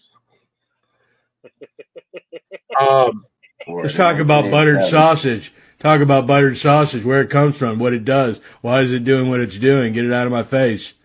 What about buttered sausage? That's not your jam. It's not your thing. You don't like it? It's not my jam. I don't buy jam. I buy honey, and I kiss it on the lips. That will never get old. Yeah. Fuck them kids. I know a little shout out before we end the show. You're not hurting us on the live just because you're not here. And at the end of the day, I'm glad you're not here. You don't matter. I agree. You know, we're gonna show them. Okay. I already knew You're that. still watching, dumbass. Yeah, you're still watching, dumbass. You're still popping in and out. You're still reporting back, but your little goofy boycott just because somebody's not here anymore. The live is just for shits and grins. Agreed. The actual is the live replay. is so. Yeah, the replay is. Sorry, where the money is. But keep up the good work. Yeah. I'll address it Saturday early in the show too. Darth Vader says hello. So. Why does Darth Vader keep saying hello to everybody? I have another way that we can say hello to the haters. Fuck you, sure. Fuck you, bitch.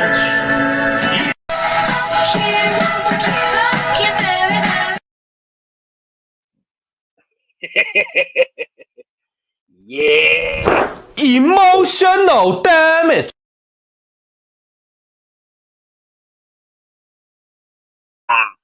Let's talk about buttered sausage. Yeah. Yeah. Over 5,000 listens in the last couple months since we went to Zencaster. Numbers don't lie. Exactly. I like it. I like it. You know, for the there's one thing I've always kind of lived by. And I saw it in a movie, go figure. But it's actually from one of my favorite movies. Have you ever seen the movie Grumpy Old Men? And Jack Lemmon. I've seen the first one. I don't know if I've seen the second one, or if I did, I've only seen it once. The second one's the funnier one. but the old dad of Jack Lemmon's character says you can wish in one hand, shit in the other. See which gets filled up first. So for all those wishing that we will fail, wish in one hand while we shit in the other. We'll see which one fills up because we're not going anywhere. We're we've said that from the beginning. Whether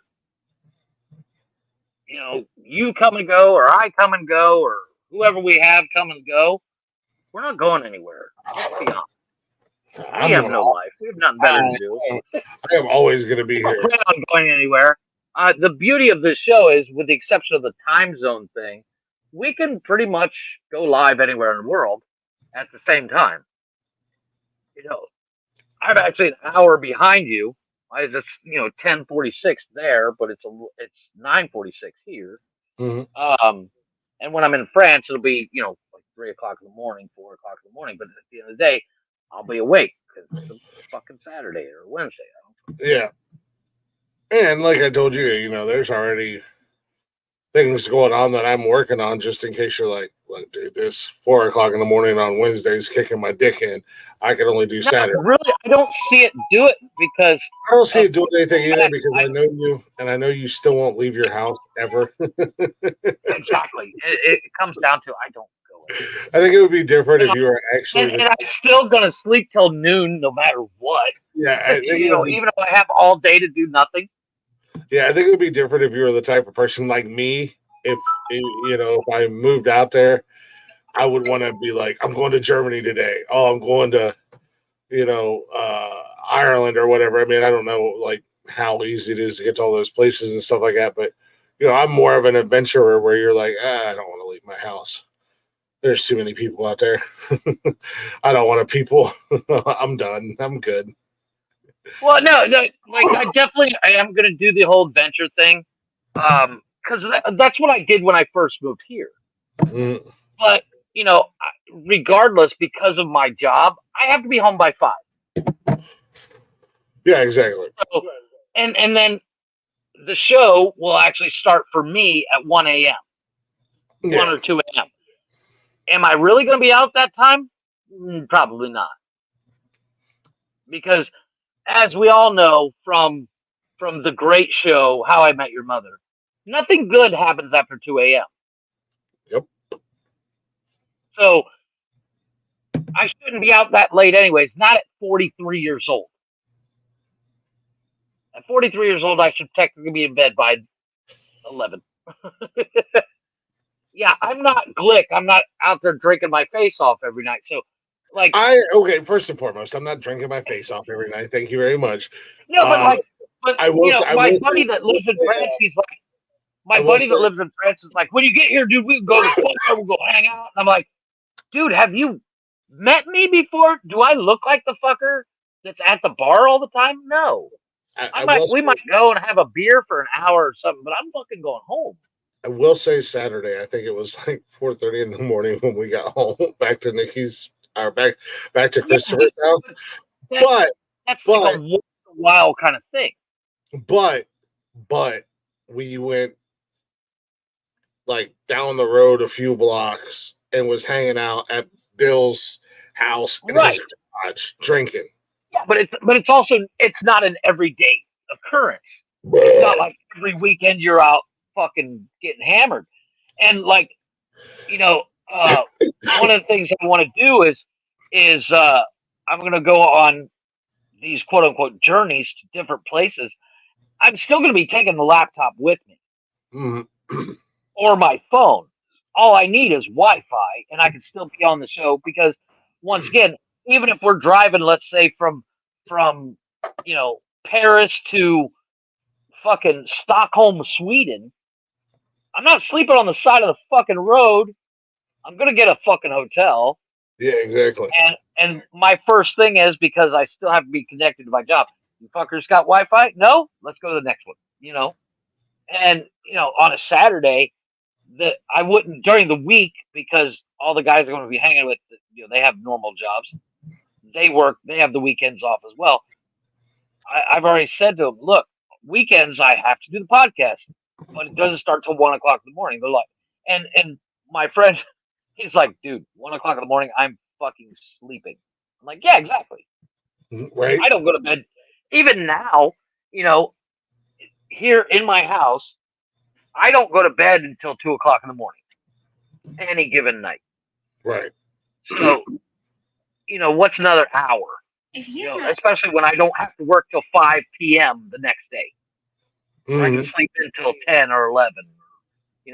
And it's not like every day I'm going to sleep until 10 or 11. I'll still get up at 9 o'clock in the morning. And the beauty of going to sleep right after work is if I'm not careful, if I have what was it, Monday, I got done with work on Monday. I was fucking fried. I came up here and passed out for 4 hours. Mm-hmm. And I was awake until 3 or 4 o'clock in the morning. And I was like, fuck, I'm pissed off because I couldn't sleep. So the beauty of it is when I get done at work, I can pass the fuck out, wake up, it's 9 o'clock in the morning. And then go about my day. Go for a morning ride. I might even fucking go to the gym. I don't bet on it, but I wouldn't hold your breath on that, but it's possible. I mean, you'll go drive past the gym, but yeah, on the way to McDonald's. Because apparently McDonald's in France is dope as fuck. Yeah, you can get a Royale with cheese. No. Like they sell these little cookies that are they're very French cookie. I don't remember what the fuck it's called, but they're really good. My wife loves them. They're different flavors and all this stuff. I can't remember what they're called. They got tons of different flavors. It's very French. And I'm like, yeah, not my bag. But they got you can go into any McDonald's in France and buy just a croissant, like you would at Starbucks, kind of deal.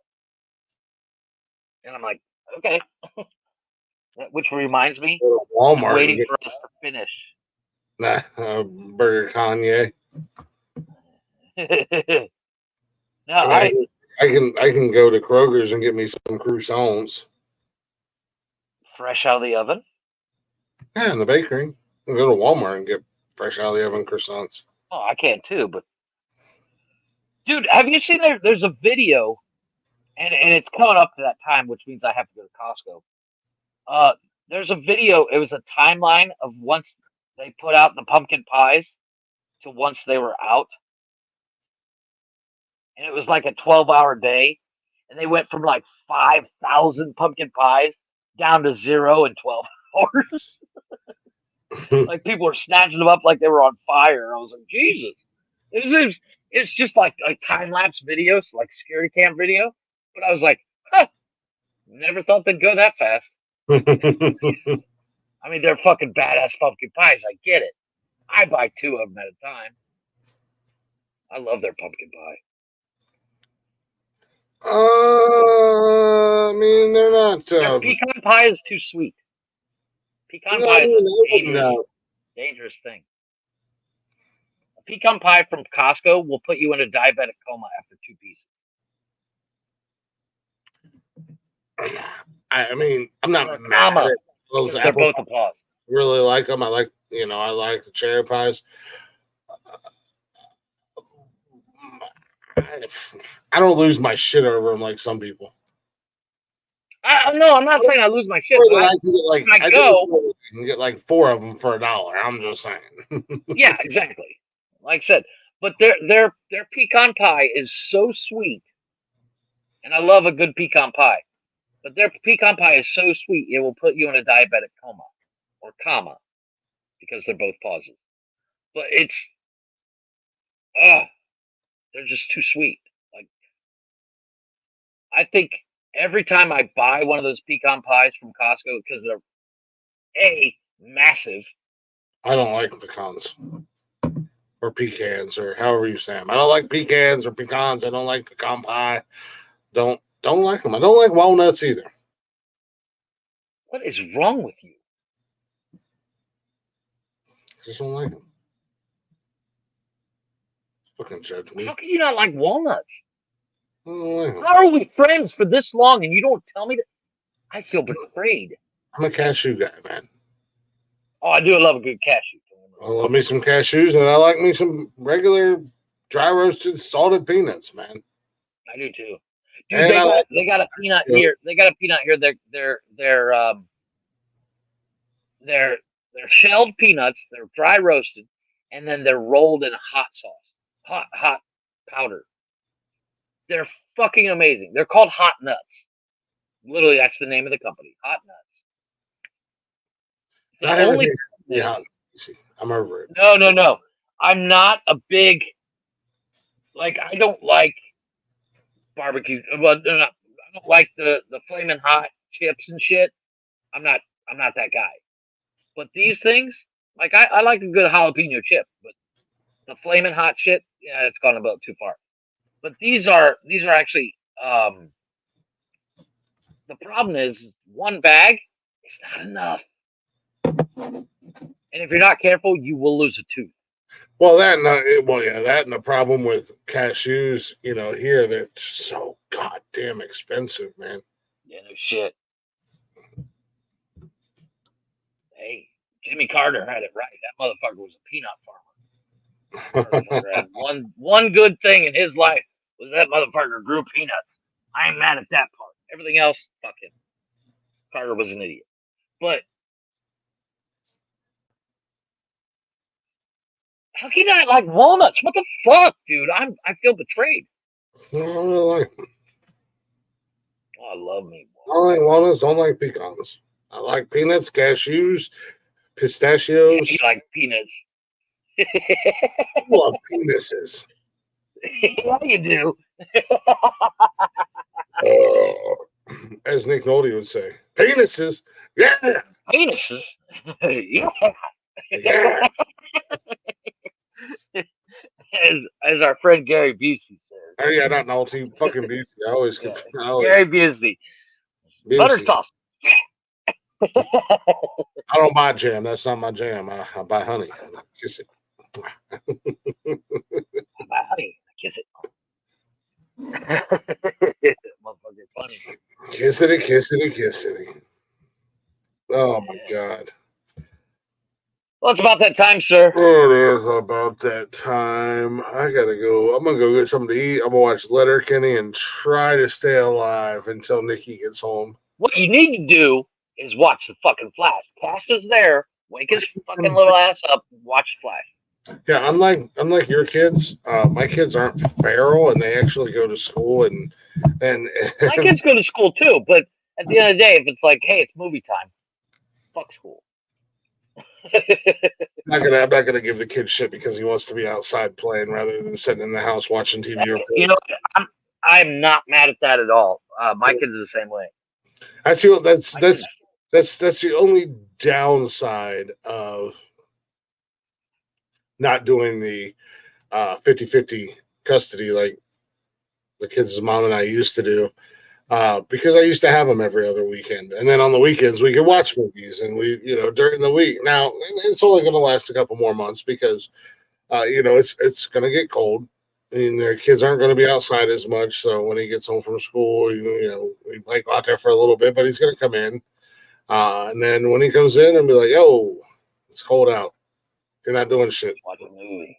Because we haven't watched Guardians of the Galaxy 3. We haven't watched second Shazam movie. We haven't watched Flash. The first reported fuck in the MCU, by the way. Guardians of the Galaxy 3. The first reported word of Deadpool's use of the word fuck. Yet. Deadpool 3 Correct. is supposed to be the introduction to the MCU. Yeah, that's right. Dude, there's so much quote unquote rumors about Deadpool 3. Like they're supposedly bringing back the chick from Wolverine movie, that little girl. That's supposedly his daughter. Oh, X-23 or whatever. Yeah, possible she's coming into it. I've heard Taylor Swift is going to play Shimmer. Like, oh my god, dude, the rumors are fucking blowing my head. Stop it with Taylor Swift. Stop it with fucking Taylor Swift, people. Dude, I don't understand the fascination with Taylor Swift. Fuck that bitch. I mean, I won't say fuck that bitch. I mean, I would. No, but you had 400 songs about shit relationships. Yeah. There's a common denominator there, woman. You're a dumbass. 1 + 1 = 2, Taylor. Yeah, no shit. Which just tells me that you're, either you're a really bad lay or you're just dumb. Listen, I can hear it. I say you're pissing too darn loud, boy. It's late at night and you're pissing right in the center of the bowl like you're frying chicken in there. You gotta piss on the side, boy. Make it a stealth mission. You're causing a whole ruckus pissing like that, boy.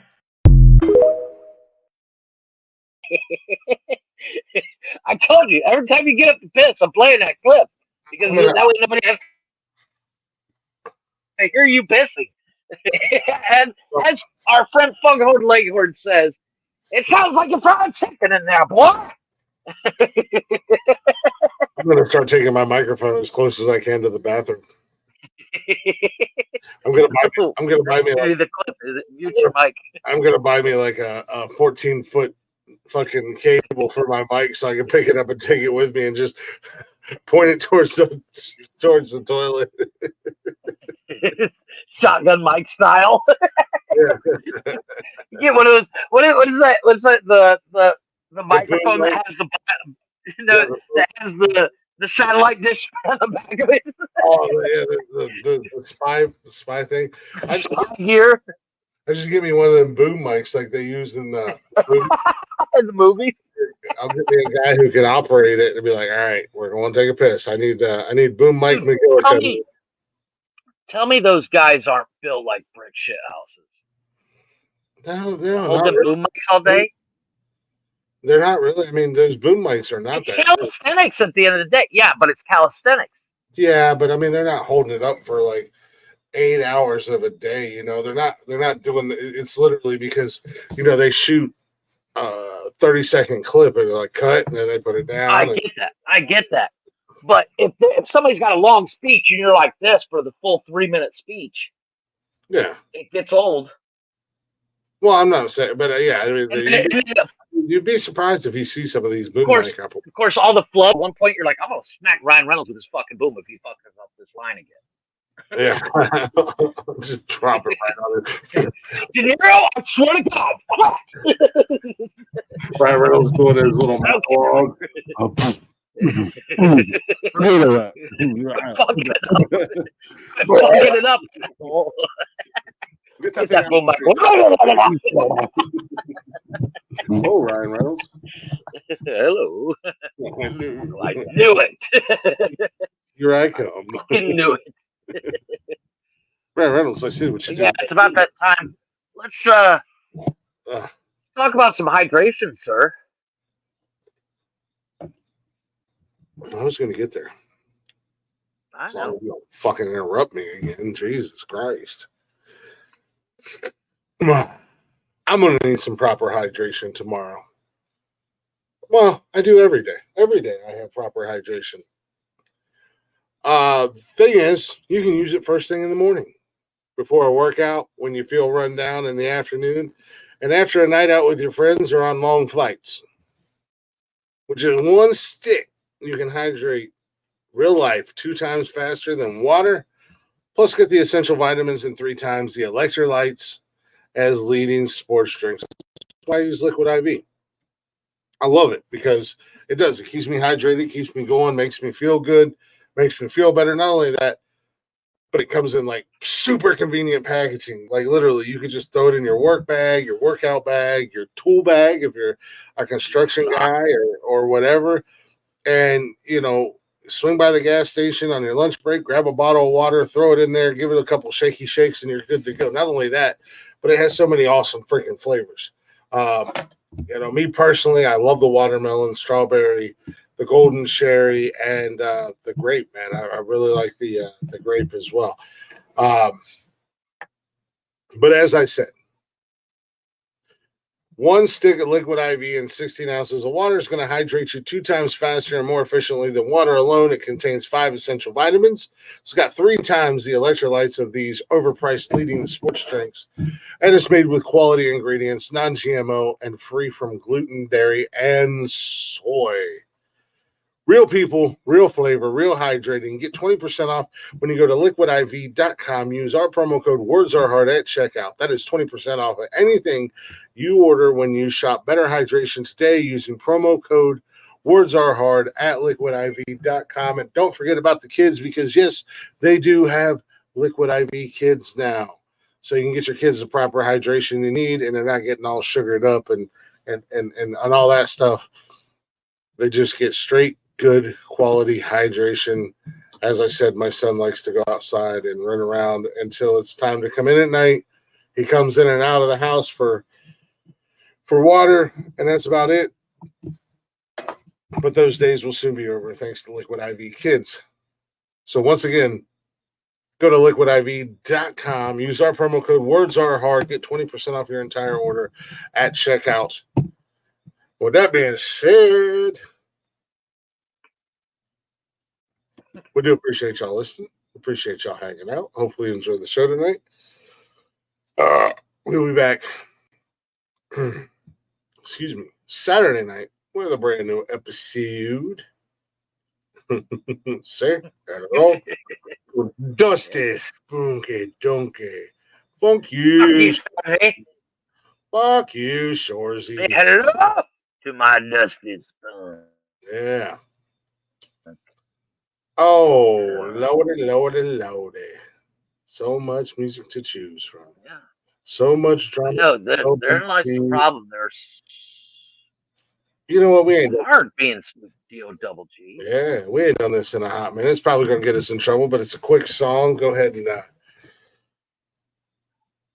give it a listen. It's Morgan Wallen's. It's a cover of Morgan Wallen's Last Night.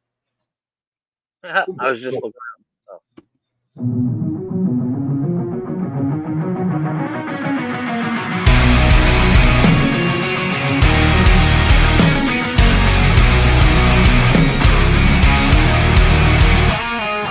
Last night we let the liquor talk. I can't remember everything we said, but we said it all. You told me that you wish I was somebody you never met. But baby, something's telling me this ain't over yet. No way it was our last night. I kiss your lips, make you grip the sheets with your fingertips. Last bottle of Jack, we split a fifth. Just talk about life, going sip for sip. Yeah, you know you love to fight, and that say shit I don't mean.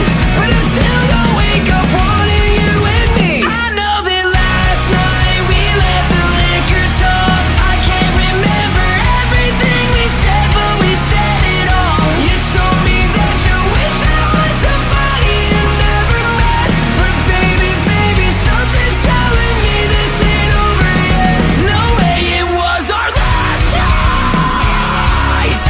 No way it was our last night.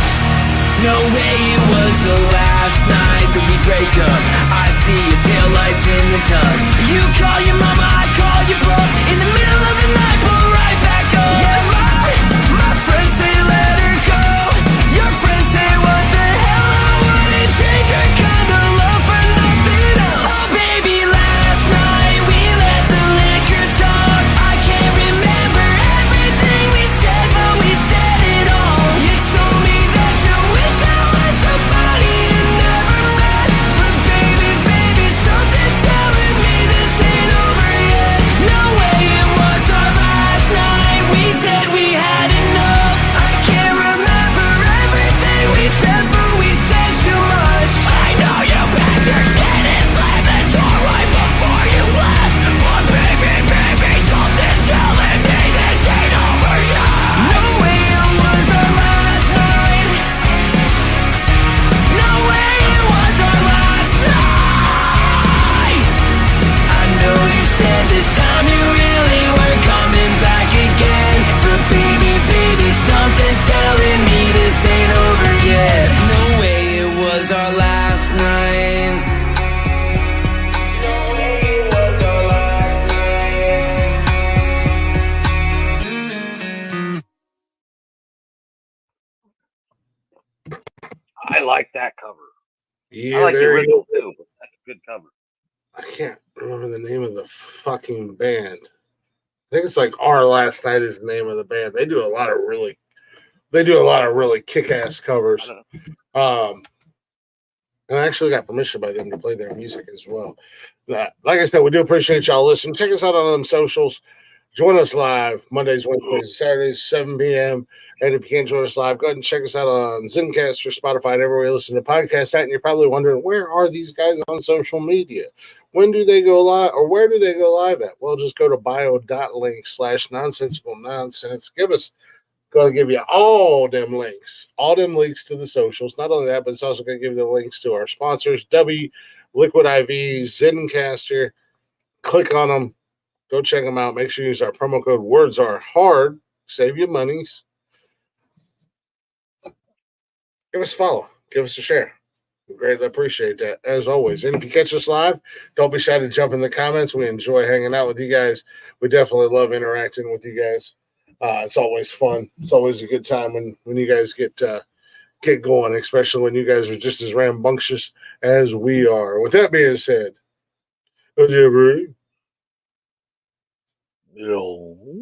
fuck you, Shorzy. I was just going to say. That's what I have to say to the people. Fuck you, Shorzy. Deuces!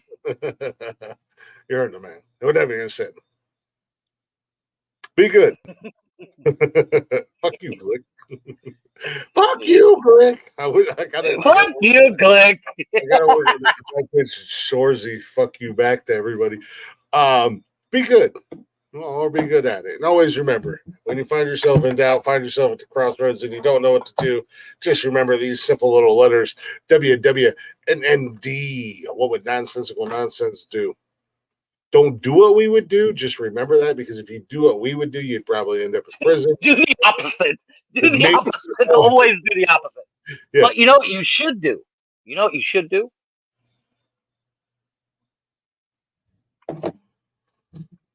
I didn't say goodbye, motherfuckers. I didn't say goodbye, motherfuckers, though. I can't. Don't say goodbye and hit that button. I didn't say goodbye. Oh, my God. Nobody wants to hear you say goodbye. I didn't even get to say goodbye. Bye. So long. Avita, say goodnight. You know I'm long-winded, and I'm the host of this show, so I get all these fun outros that I just keep coming up with. Before you know it, we're going to have a whole 4th hour just to my outro. Goodbye, motherfucker. Hit the button.